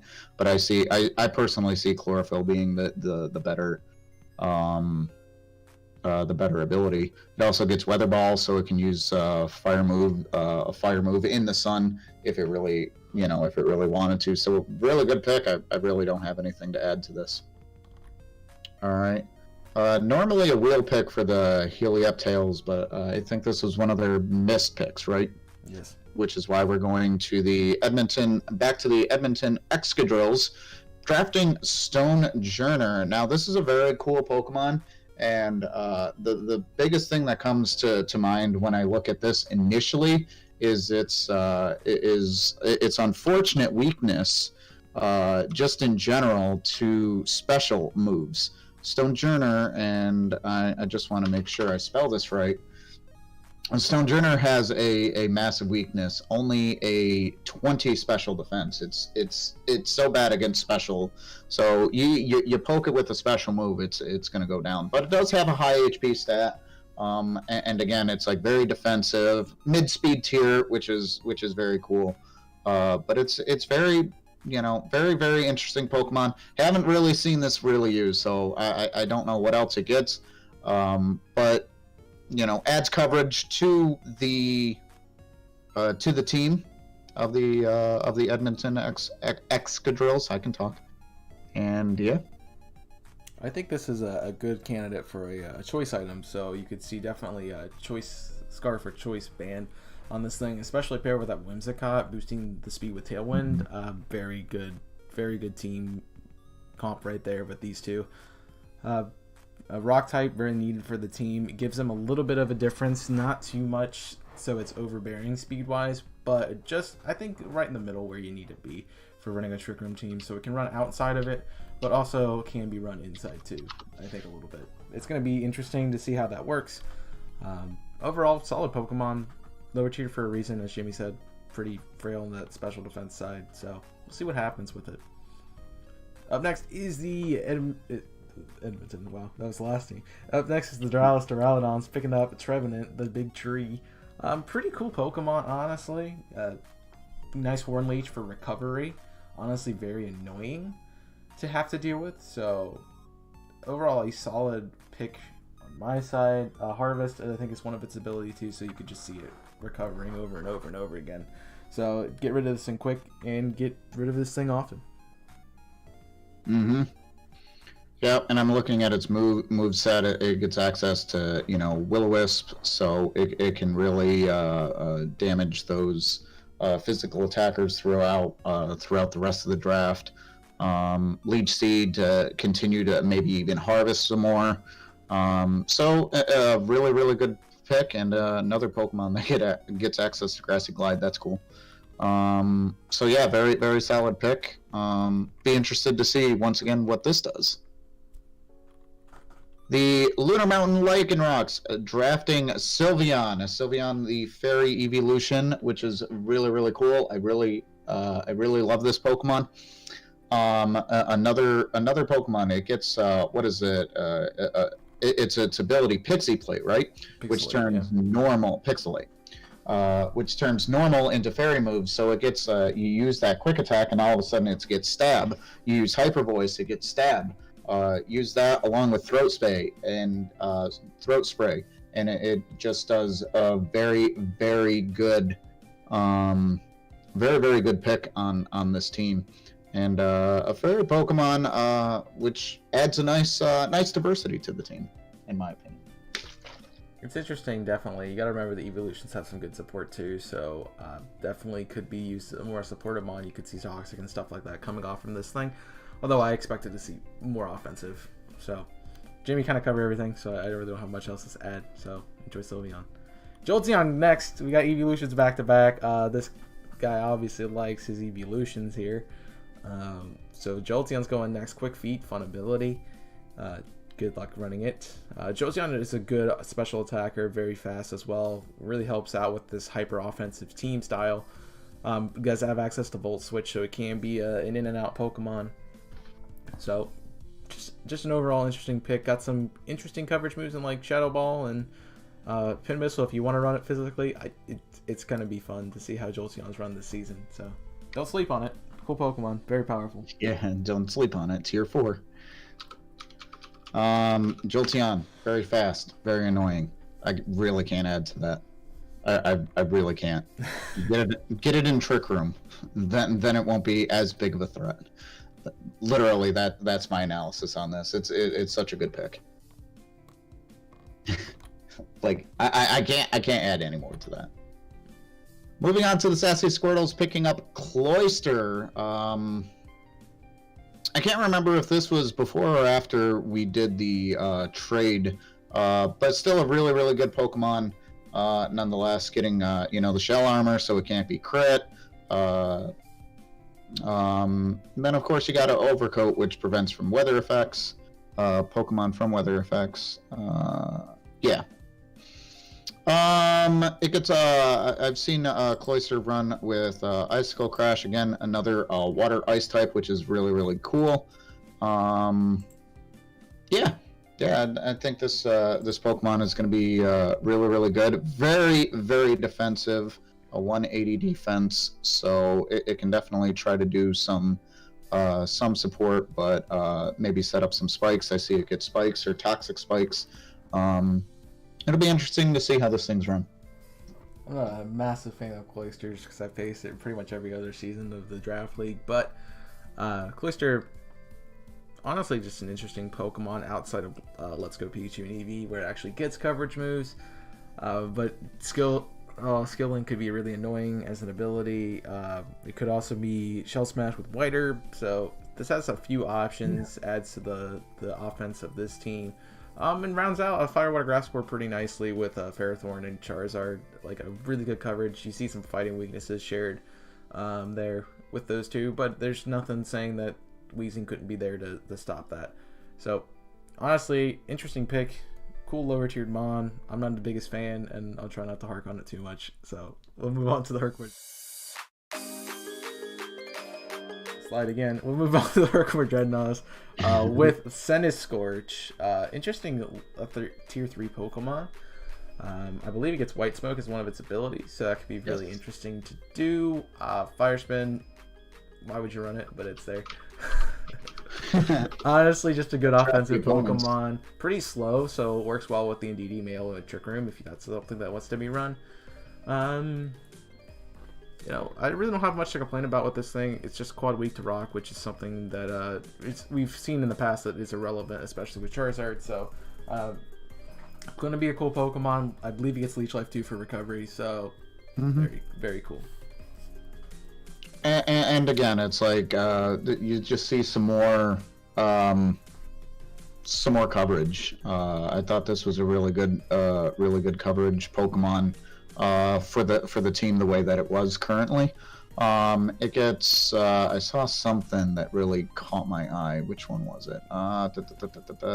It gets Will-O-Wisp. Obviously, it can burn a lot of the physical attackers, which is really, really cool. I thought I saw something else. Yes, the Coil. It concentrates, raises attack and defense, and it can hit a little bit more on the accuracy moves. I don't know if that's the way that it's going to be run. Obviously, this is in the Gigantamax version of it, but still really good, cool Pokemon. Really nice Fire type, and again, will be interesting. It will be interesting to see exactly how it's run. Moving on to the Detroit Red Wingles with Alchemy, and I love this Pokemon so much, but it's such a pain to face. The new Fairy type introduced in this generation, and I remember trying to do something with it. It has Sweet Veil and Aroma Veil. So Sweet Veil prevents itself and ally Pokemon from falling asleep. So I tried to put this thing to sleep once. It didn't work. Or it protects itself and allies from attacks that limit their move choices in Aroma Veil. So I remember trying to do one of those two. I can't remember exactly what it is, and it's just it was just very, very difficult to maneuver against. Very, very interesting choice. Again, also covers a lot on your team as well. It is your second Fairy type on the team, But very, very good Pokemon. It's got a decent special attack, and I'm scared. Creamy is an interesting Pokemon. Good, as Jamie said, good special attack. Could be a nice offensive Pokemon as well as a defensive Pokemon as well. One of the most notable things about this thing is Decorate, one of the most annoying moves in the game. So that's something that pairs well on doubles that can be used. This was also chosen before the Primarina switch, so it was the primary try to say that 20 times fast. Primary fairy type on the team. Mostly because it was fairy type is something that would be really nice to have in this draft. As Jimmy says, covers the team well, and honestly, that's why I picked it. So here it is. Mm-hmm. Next up is Lunatone in Tier 4, one of the very interesting Pokemon picks of my team. I have no idea really why I decided to go with this thing. It kind of just popped up on my radar, and there it was. So, very cool Pokemon. Got Cosmic Power, Rock Polish to boost speed. Has the fun move Meteor Beam that can boost special attack. Could be run with like White Herb or something like that to just make it go first turn. Hypnosis strats or something that could be run with this thing. Honestly, it's just a pretty cool Pokemon. I don't know how I'm going to run it exactly yet, but we'll see. What Chaos said, I really can't add to this. I've never seen this really used in VGC or Draft League for that matter. It's got Levitate, so it's not going to get hit by the ground moves, so that removes the ground weakness because it is part rock. But other than that, I don't know what else to add. Continue to Cosmic Power, Martin just at night. Right? Yep. Moving on to the Herkimer Dreadnoughts, drafting Blossom. Again, covering all the bases. We now have, the grass type. Blossom is just, honestly, it's literally there just for coverage. Not going to be doing a whole lot other than that. I could see it trying to put some Pokemon to sleep with Sleep Powder. I believe it gets Sleep Powder. Correct me if I'm wrong. It does. But again, it's literally just there for coverage. Really can't add much more to that. Yeah, I see this as a very fun anti-sun Pokemon, because I believe it does have chlorophyll as well. It does have chlorophyll, yep. So that could be very fun for that sun team that we see in the back, as well as I'm pretty sure, I don't know if Lapras gets a fire type move, but it might. So cool if that works. Weather Ball maybe. Yeah. So Weather Ball in the sun. We have to set up sun first. It could set up its own sunny day, to be fair. But Blossom could be a nice support Pokemon. As Jimmy said, Sleep is something that's really annoying. It could run. It's grass type, so pretty cool too. Fits the team well. Gives you a little bit. I think that is a Fire, Water, Grass core. There's Senna Scorch. Yep, Fire, Water, Grass core fits in with Senna Scorch and Lapras. It's kind of the fast mon, but more a supportive one. As I would say. So interesting team comp here. Going to be very cool to see how this works together and see how Blossom fits on the team. Hawaii Hunters are up next, and they have chosen Meowstic. Honestly, I think I've said Prankster enough. But this is honestly a fast Pokemon. I'm pretty sure it gets competitive too as one of its abilities, so that could be a fun. That's the female version. Okay, so well, the Meowstic can be male or female. So okay, so yeah. So it can be male or female, so competitive is for the female. Yep, so this could be an interesting bring and a very cool Pokemon in general for the team. Psychic type, nice coverage, honestly. Again, nothing crosses over, so good coverage. Mm-hmm. Yeah, I could see this thing being mainly used with Prankster, throwing that Thunder Waves out there. I believe it can get Thunder Waves. It also gets access to Fake Out. So, yeah, you're going to be flinching. You're going to be flinching. It also gets the screen, so you can do that. It gets Safeguard to prevent from other statuses. So, really, really nice. The Hawaii Hunters doing big things with their team, despite throughout the draft saying it's like, I don't think I made the best picks. But I think they're doing a fantastic job. This definitely adds to it and adds another layer that we need to be prepared for as coaches.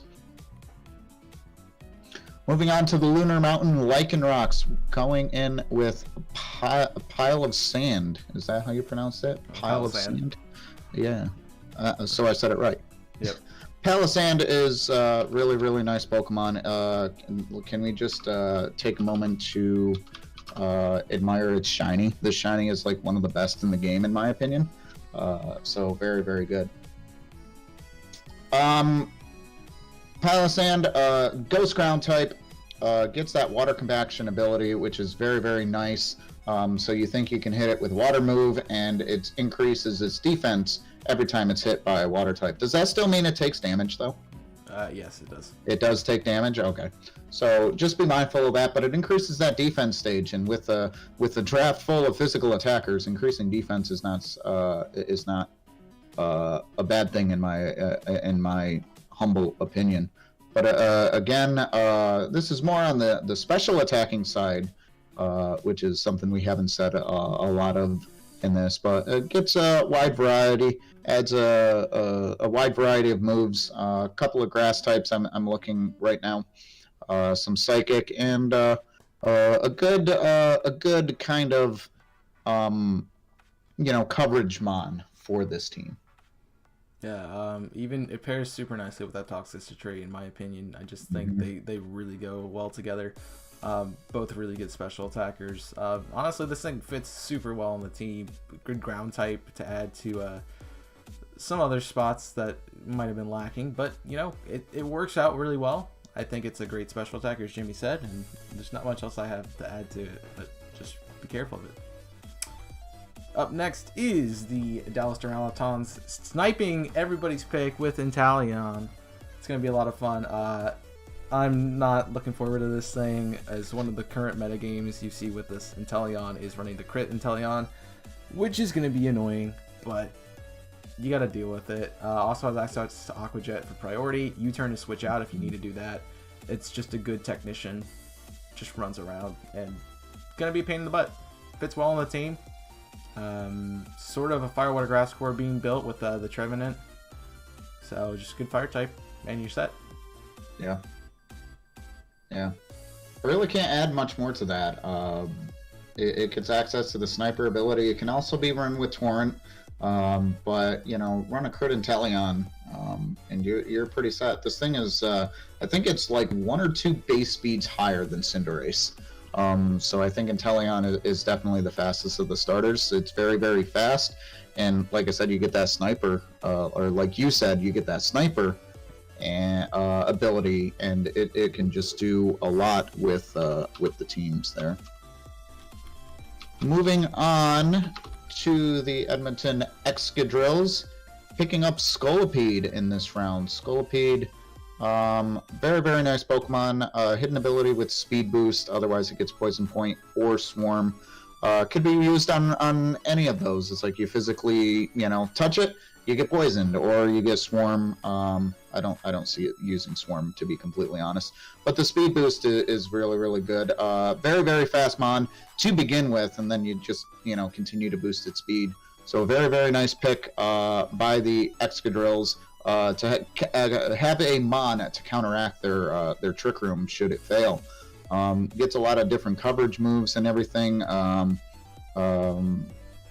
So yeah, very, very, very nice Pokemon pick by the Excadrills.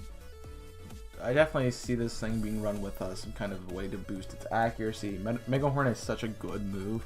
Coming off that stab, especially if it does somehow run Swarm, that could be very fun. But I generally see this thing running Speed Boost, Protect first turn, just to get faster than everything else. It's kind of going to be a last-ditch effort. Could be a great revenge sweeper for the team, saying like if it pairs with the DD Hattering and they take out a lot of the more faster kind of things, this thing can just come in and sweep later on in the game. So very interesting, very scary mon to add to the team. Poison Bug, pretty cool coverage there for the team, and really something that's gonna carry this thing pretty far and outside of Trick Room. So nice pick.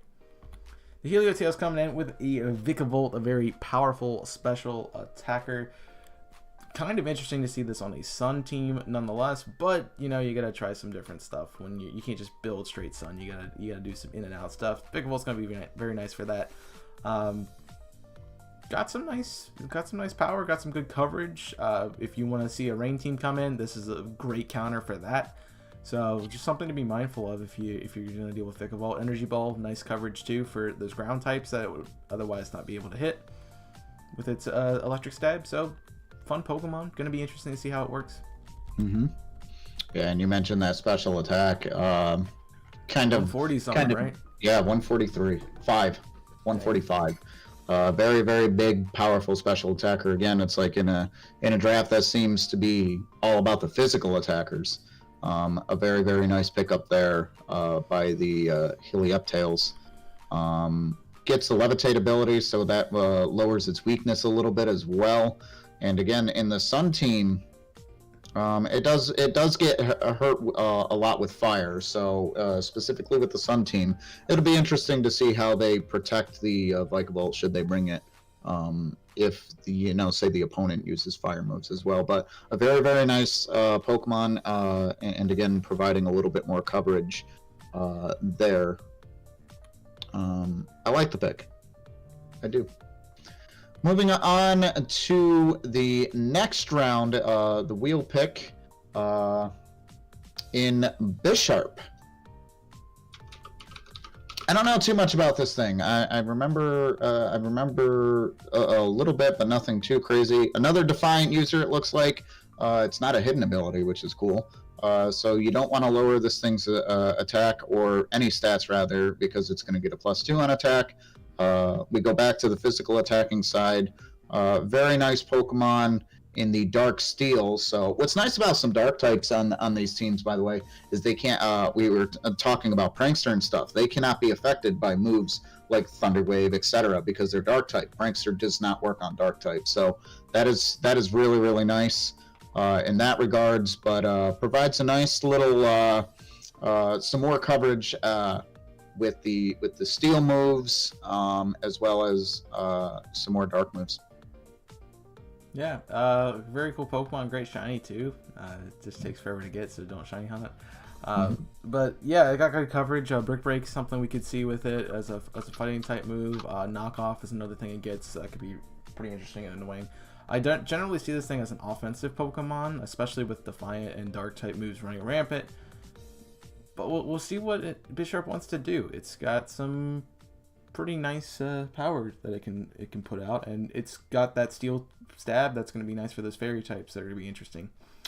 So it's a good pick for the team, and fits it nicely, I think.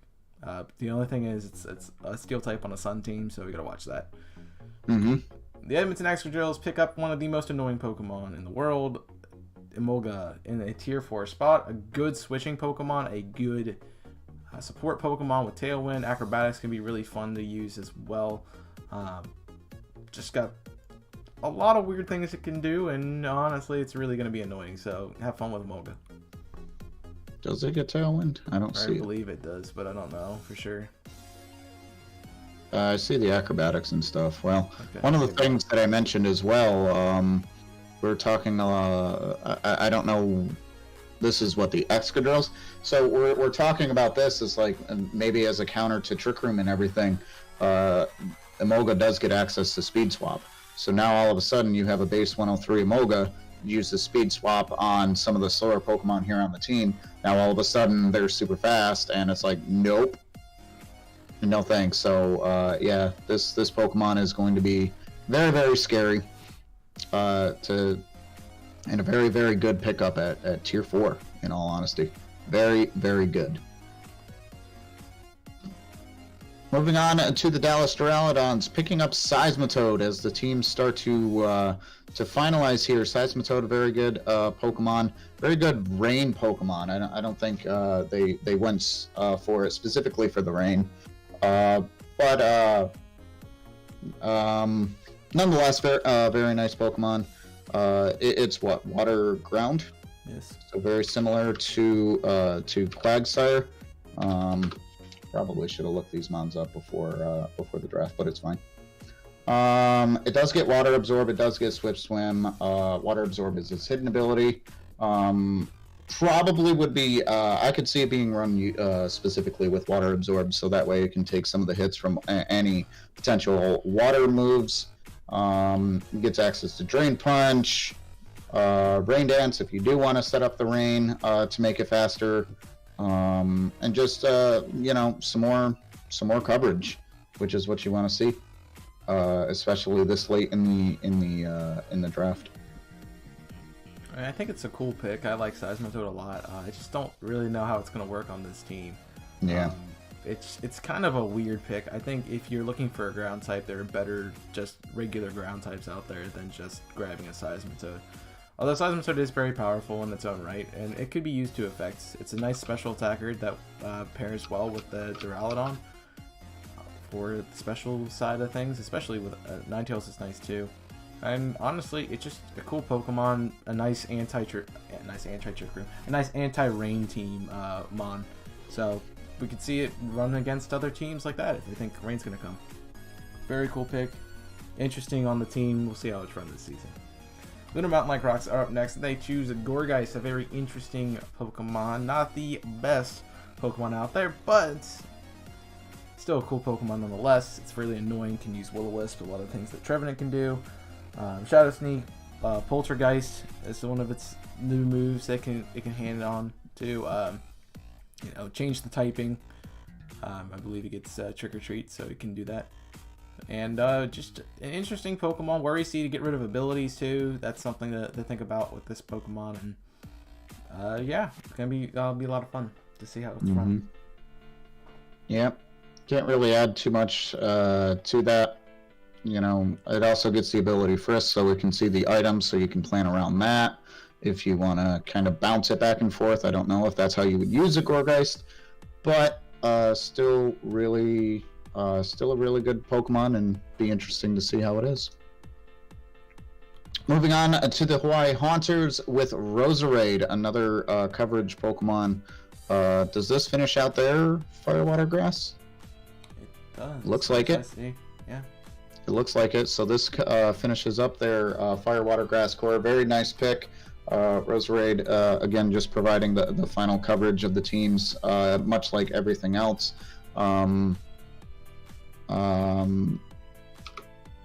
Yeah, again, I haven't seen a lot of these Pokemon in play, so it's hard for me to talk about them.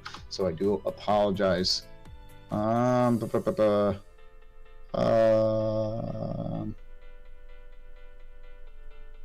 just see, I can see this Pokemon specifically more support, though it does have a fairly high special attack, so you can see that,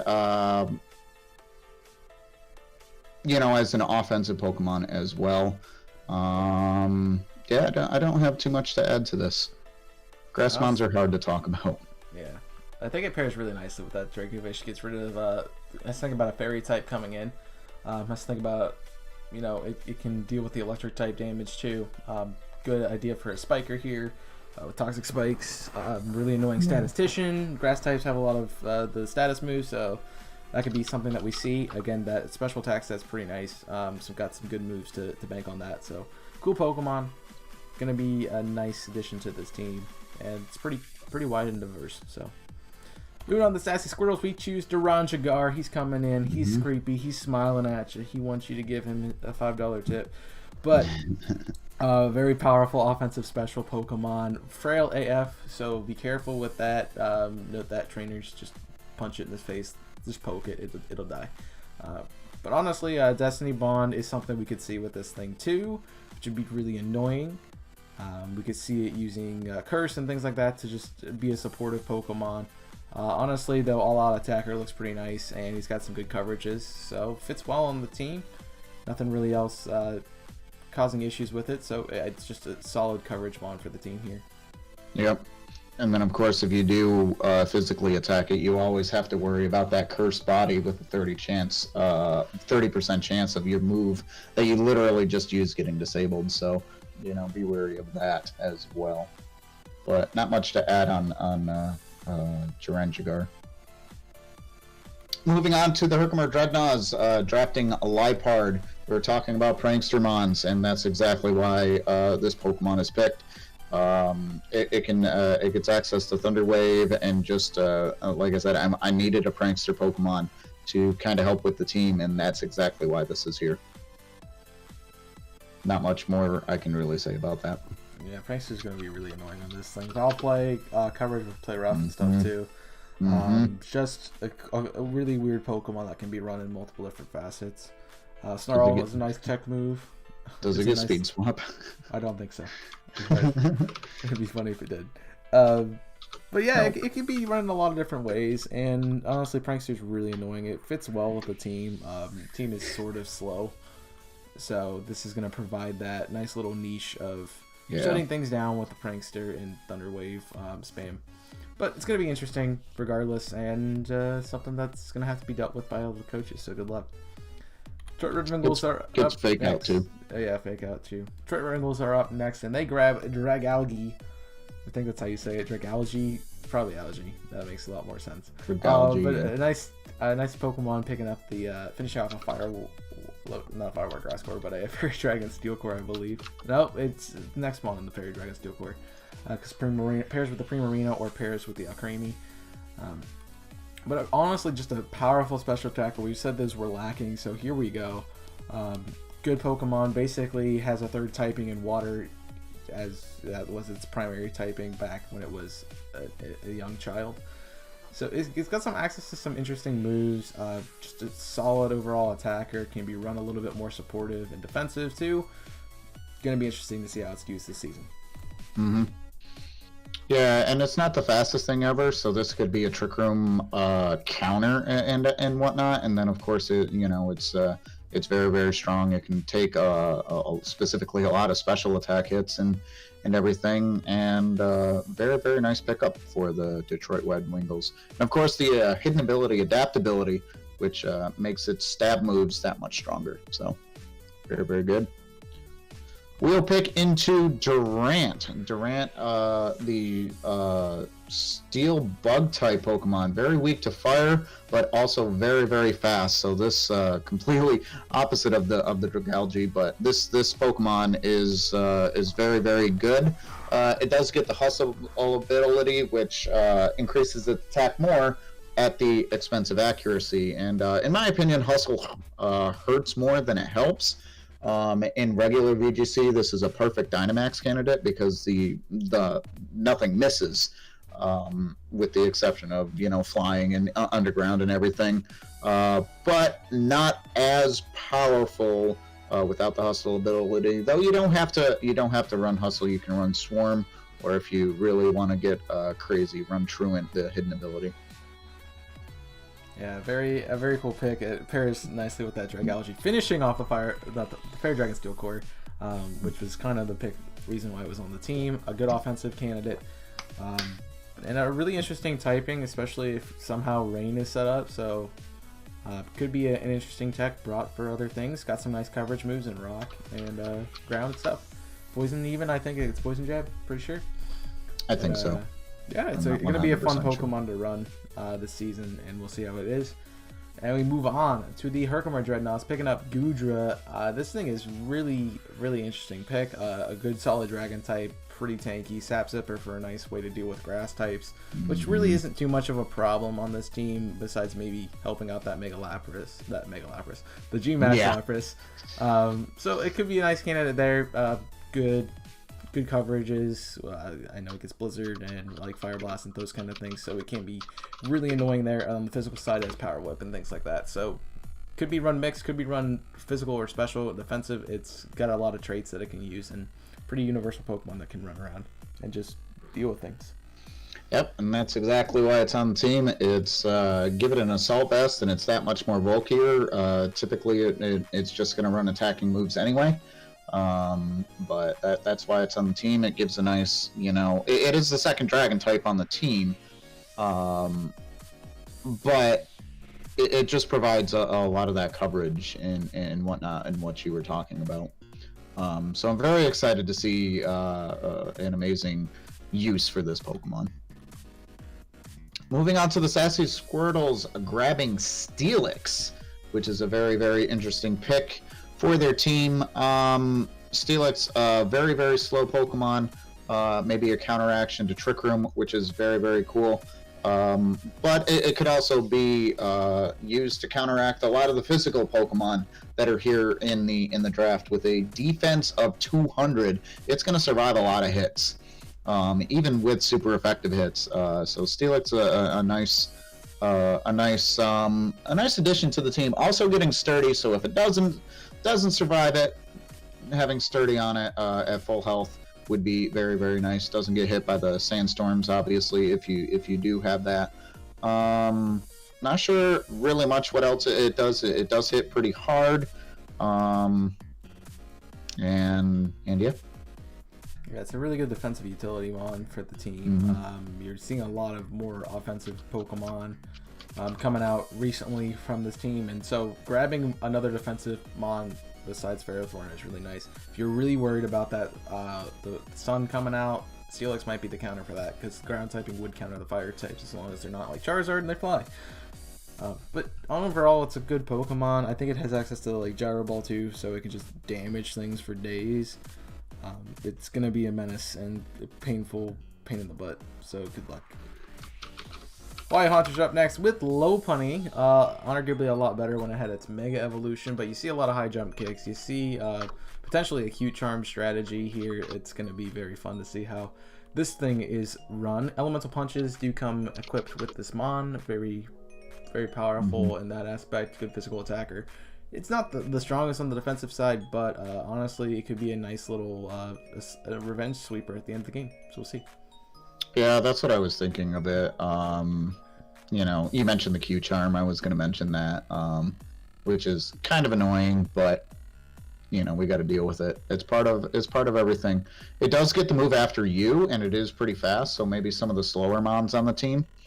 Not too many slower mons, but another way to make sure Dracovish doesn't get hit. It goes after you, and all of a sudden Dracovish is hitting you with those powerful Fishious Rends. So very, very nice pick.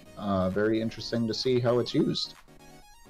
Moving on to the Lunar Mountain Lichen Rocks, picking up a Mantine. I don't know how we say this anymore. Very, very nice Pokemon. Swift Swim ability. If we do see any rain, it can be that much faster. Water Absorb to make sure that it can actually, maybe a switch in to make sure that some of the Pokemon, maybe such as Lycanroc, or maybe even Pile of Sand, if it is a strong water type, Mantine can come in and literally absorb that hit. So good Pokemon overall. Very bad weakness to Electric, but we didn't see too much about that throughout the draft. Gets access to Helping Hand. That could be very, very useful. And stats overall, not the bulkiest of boys, except Special Defense. Its Special Defense is amazing, and definitely not the tankiest. Definitely going to be more of a special attacker if it is even. You know, attacking, but yeah. I definitely see this thing run more as a support mon. Wide Guard is another thing it has, so it can stop these spread moves. If something per se like Discharge would come out, I'm just trying to think of an electric type move that would harm it. Yeah. So like something like that, it could shut it down. Just a cool Pokemon in general. If it could have that anti-rain sweep mentality too. Honestly, I definitely see this more of a defensive, more as a supportive Pokemon rather than an offensive target. So we'll see what we see as this season. Dallas Duraldons are up next with Zoroark, a very interesting pick. The thing that sucks about Zoroark is Team Preview you exist, so you can see what there's going to be brought. But you always have to play that mind game with, is this actually a Zoroark, or, you know, is he actually, you know, sitting back there as a Duraludon? We don't know. It could be both. We have no idea. So a very fun mind game to be brought with Zoroark. Nice final mon to add to the team if you don't know what else to throw in. Pretty good special attacker. Nasty Plot is another thing it can do, and it disguises pretty well as most things, so it's going to be interesting to see how this Zoroark is used throughout the game. Yeah, and again, you got that illusion ability. You don't know if it's a Zoroark, is it a Zoroark, or, you know, it's like all of a sudden your Duraludon's using a move it doesn't usually use. It's like, wait a minute, how'd that work? So I'm not looking forward to facing it. I've seen it used before, and it's scary. So, but not much to add. Adds well to the team. Edmonton Excadrills picking up Cinccino. I see this specifically as a support Pokemon. You can also run the cute Charm shenanigans as well. But I see Sing. It can use Charm after you again. I saw Helping Hand. So very, very nice. Like I said, support Pokemon. Very, very fast. Its attack stat actually isn't too bad at 95. Didn't see that, but very, very fast, and it's going to do, like I said, I can see this being more on the support side to make sure that the Pokemon, the remainder Pokemon here on the team, does very, very well. That skill link ability is really annoying too. It gets access to things like Rock Blast, Bullet Seed, Tail Slap. So it's gonna do the ultimate damage with those kind of moves, and you know, they all have a chance to crit too. So something like that, maybe with a Focus Energy, could be a lot of fun and could be really interesting as a tech for the team. I generally would see this more of a supportive mon, but it could come offensive too. So just something to think about. The Heliotail's going with Barraskewda here. A nice offensive water type Pokemon. It's interesting to see a water type go on a Sun team, but you know, outside of Sun, this thing is going to be a menace. Got a lot of coverage moves. Honestly, just super powerful in general. Great attack stat, great speed. Not the tankiest of Pokemon, like pretty bad actually. So we'll see how it's run, but now that Sun team's really going to dissuade its weaknesses for coming in. So, and you have ways to counter the electric weakness. So it's going to be fun to see how this has worked into the team. Yeah, and again, it's very fast. It's very offensive in terms of its physical attack. It gets the ability Swift Swim, and I know it gets another ability. I can't think of it off the top of my head. That people sleep on because they're always worried about the Swift Swim ability. But very, very big threat. You want to take that thing out before it takes you out, and it's very hard to do because of that speed. Just in general, even outside of Swift Swim. So, last wheel pick, last round, we see the Helioptails take Gliscopod in before they make their final pick. Gliscopod is very interesting. Going with this is also a water type. Yeah, it's bug water. Going with back-to-back water types to kind of, I guess, get that coverage and stuff. Gliscopod, of course, getting that emergency exit. Once it gets below 50%, it will actually automatically eject. It gets first impression. I'm not 100% sure how they're going to utilize this Pokemon. But hits very hard. It can take a lot of hits, but it's also very slow. So. Yeah, it's a really good offensive mon, and it's a great mon for building momentum. As Jimmy said, like the emergency exit, you might think of it as a hindrance, but if played on the right team, it can be used as an exceptional movement strategy in order to bring in something that's going to be able to destroy what was on the field. So, Gliscopod, I think pairs well with some of the members of the team. I'm just looking at that Bisharp, thinking it's Invicavolt. Like those two would be great emergency exit swap-ins to counter whatever's on the field. So this is going to be an interesting pick. We'll see how it's run on a Sun team, and I'm kind of curious about that myself.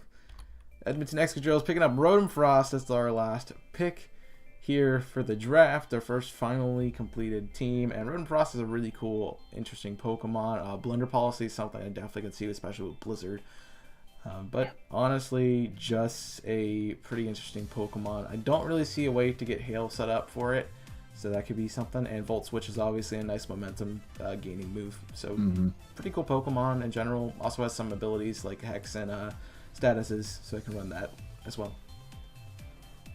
Yeah, I like all the Rotoms here and whatnot. Obviously, there are other forms of Rotom that do much, much better than just, Rotom Frost. You don't see that very, very often. But yeah, it's a nice, it's a nice ice type. To kind of counteract that if you do want to run, like you said, a Blunder Policy Blizzard. And it's got some electricity, which outside of Luxray, you didn't see much on the team. So very, very nice pick for the Excadrills here. Dallas finishing their team with Rooney Regus. So really, really diving into that Trick Room setting. This Pokemon is very, very defensive, does have a pretty high attack stat. Definitely see this being just an annoying Pokemon, because I think if you make physical contact with this Pokemon, it exchanges the ability. So that ability swap is very, very scary with this Pokemon. You have that. You have that issue. You don't wanna touch this thing. Is basically the entire point of this. That wandering spirit literally wanders with the abilities and everything. Also gets Destiny Bond, which is kind of scary. Nice Shade. I could see it run just to run a little bit of damage. Also gets access to Will-O-Wisp, so it can damage or slow down those physical attackers. So all in all, a very nice ending pick for this extremely powerful, what turned out to be a Trick Room team. Yeah, we kind of saw that at the beginning with the Trick Room team. The Dusclops kind of solidified that a little bit more. But honestly, I don't really see the major point in grabbing this thing on this team. We already have 2 Ghost types already. So you're really showing off that Dark type weakness, that Ghost type weakness for the team. But yeah, Wandering Spirit honestly is the big power play for this thing. It's going to be built super tanky, it's going to be able to stall you, and then Wandering Spirit just shuts down your abilities. So if you wanted to use abilities, good luck. Yeah. Ain't happening. Lunar Mountain Lycanrocs take their final pick, which is Poliwrath, another Swift Swim Abuser, a great anti-rain team Mon paired up with that Mantine. I'm not really sure why it was drafted. 2 water types there at the end of the game. Not really the best strategy. I guess the fighting type is nice for it. If you wanted to counter the ground type weakness with Mantine and with the flying type, I guess that's why it's there. But yeah, it's kind of an interesting Pokemon to say the least. Pretty powerful, honestly. Good physical attack. Got some supportive Mons. If you've played the Dynamax Adventures, you know it's kind of a supportive Mon too. So coaching could be fun for its teammate, depending on what it's going to set up. You know, maybe that Weavile. It's going to start popping off with some plus attacks, so we'll see how it's used. Yeah. Poliwrath also getting access to Belly Drums, so that could really solidify a lot of the things. And of course, we didn't talk about this with the Mantine, but the Lunar Mountain Lycanroc does have Sableye with, obviously, that can run Rain Dance Prankster. So they do have the ability to set up the rain to make these Pokemon very, very fast. And if you can successfully get a Belly Drum off this Poliwrath, all of a sudden it becomes pretty scary. So we'll see how it's run. The Hawaii Hunters taking their final pick, and it's cake. And I'm jealous, and I want some cake. But obviously, GMax Alcremie, very, very good Pokemon. We talked about Alcremie already earlier in the draft, so I'll keep it brief. But with the GMax finale, I forget exactly what this does. I probably should have had this done. It heals. Yeah, so that's probably the biggest thing. But all the other stuff that Alcremie still applies. Yeah, it's gonna be hard to deal with this thing. GMax Hatteren is really annoying, especially since it heals over turns. It's a good supportive Mon. We're probably gonna see it more offensive on this team just because it is a GMax. But yeah, this is gonna be a fun counter for you guys, so we'll see what happens with it. Sassy Squirrels are up next, picking up Glalie, a fun Pokemon. 80 across the board in all stats, very interesting. Gets access to Freeze Dry, nice for those water types that water ground types or things like that would normally not be quad weak to ice, being quad weak to ice. So a fun Pokemon here. Just gonna be interesting to see how it's run. Honestly, it's I don't know what else really to say about it. It's just gonna be a weird Pokemon to see in this tier. Its stats are interesting, 80 across the board, which is, very, very interesting. So a very balanced Mon, which you don't see very often. So it'll be interesting, like you said, to see how it's running. It does get access to Inner Focus or Ice Body. I don't know how this team could potentially set up Hail. Nope, I don't really see a good way for it to set up Hail, unless, of course, Glalie here gets Hail. It does, so it could get Hail, so it could set up for Ice Body and everything. But like you said, it'll be interesting to see what happens here.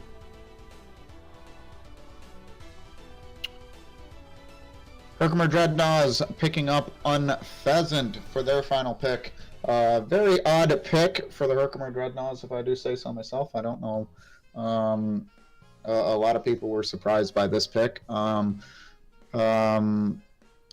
gets access, I believe, to Sniper as well, so it can deal a lot of damage with crits.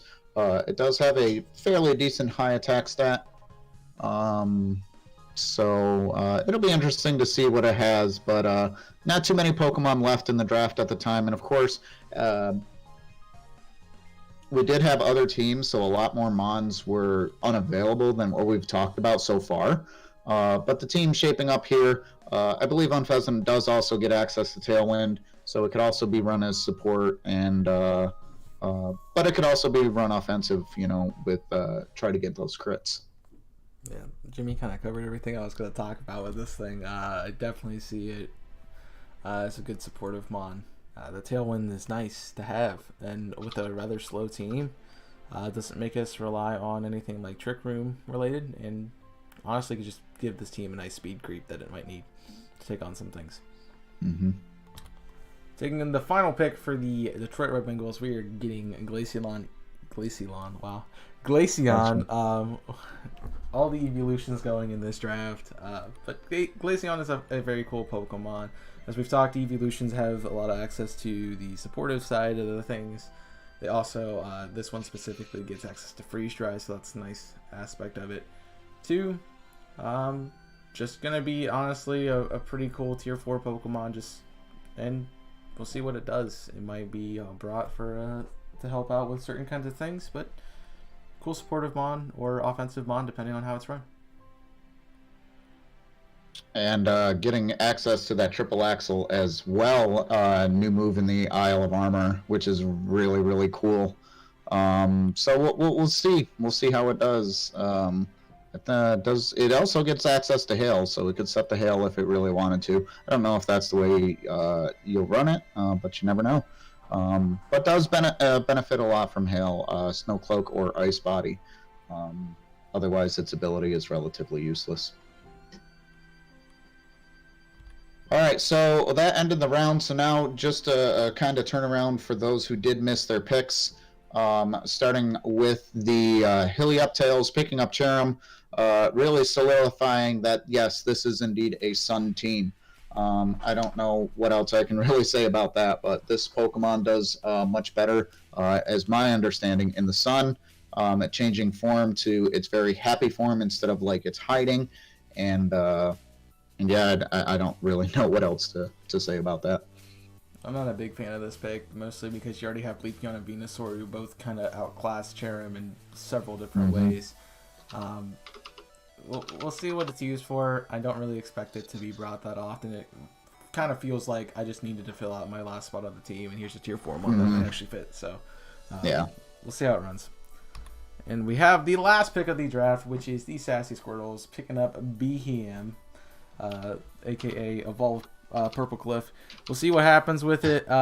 Pretty cool Pokemon. I believe it has access to Trick Room. Just a powerful Psychic type in general. And it's gonna be a pretty cool Mon to see for the team. Yeah. We'll see if it gets used at all. But Psychic type, something the team didn't have. Nice final grab for the team. And a special attacker, which is something we haven't seen too much. It is slow. It does get access to Trick Room, so there's always that possibility. And not much more really to say about this thing. Just very, very solid Mon.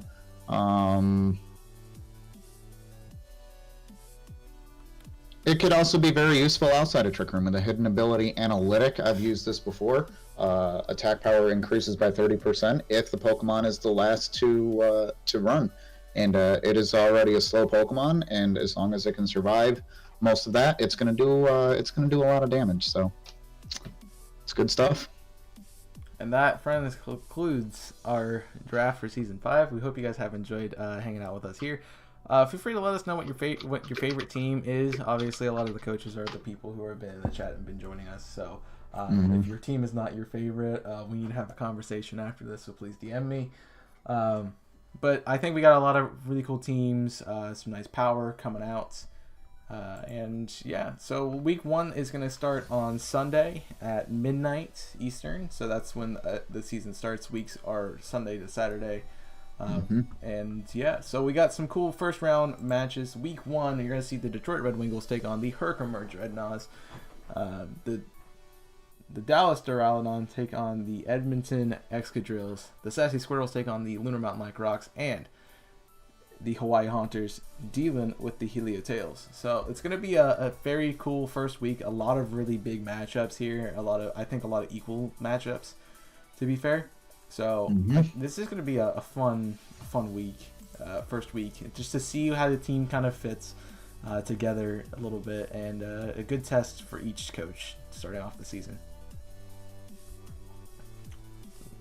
And that's going to be it for us today. Thanks, guys, for hanging out and watching the podcast with us.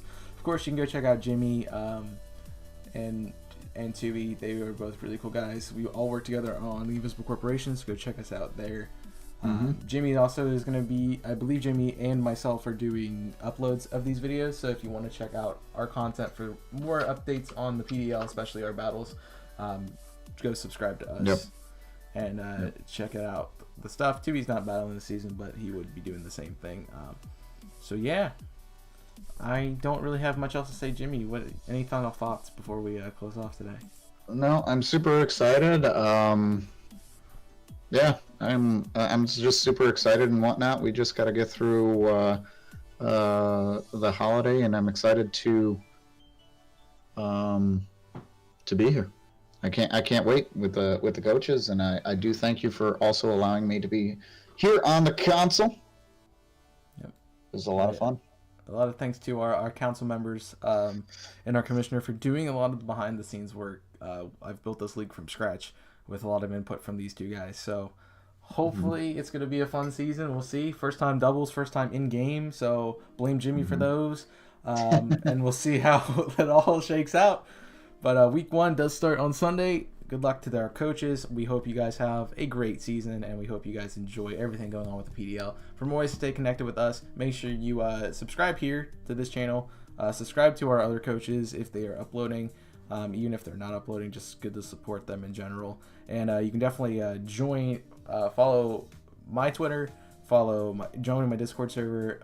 Since this is kind of my child, it's kind of the easiest place to find information about it. And if you need any information in general, just feel free to ask in a video comment. Like, we'll see it, we'll talk about it. So, or a DM if you need to. So, anything else from you before we wrap up, Jimmy? No. Thank you everybody for coming out. Sorry we didn't verbally address the chat, but we were in it throughout. What was really nice is that when one is talking, another person could answer chat. So that was really cool. Yeah. Thank you guys. And where can they find you at, Jimmy, if they want to find your content? Just my handle is HumanTortuga. So youtube.com/HumanTortuga, twitch.tv/HumanTortuga, and Twitter as well. So, and if you want to follow Tui, his Twitter at the official Tui5, at the official _Tui5, Tui on Twitch. And Tui5 vlogs, and more Tui5 on YouTube. Again, all three of us work together on the Invisible Corporation. Yeah. So if you want to check out that's a great place to see all three of us doing other stuff as well. We got some stuff for you guys coming up soon. As for me, I'm going to get the heck out of here. I got to go stream on Twitch, so we'll see how that turns out.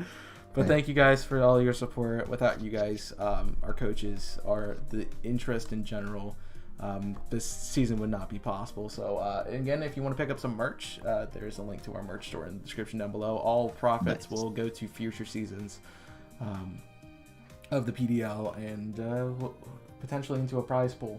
So sweet, definitely go do that. Thanks for hanging out. We'll see you guys next time, and PDL action starts this coming week. So until then, my name is Chaos. He's Jimmy. Tui was here earlier. You know him already. And we'll see you next time. So stay safe, and as always,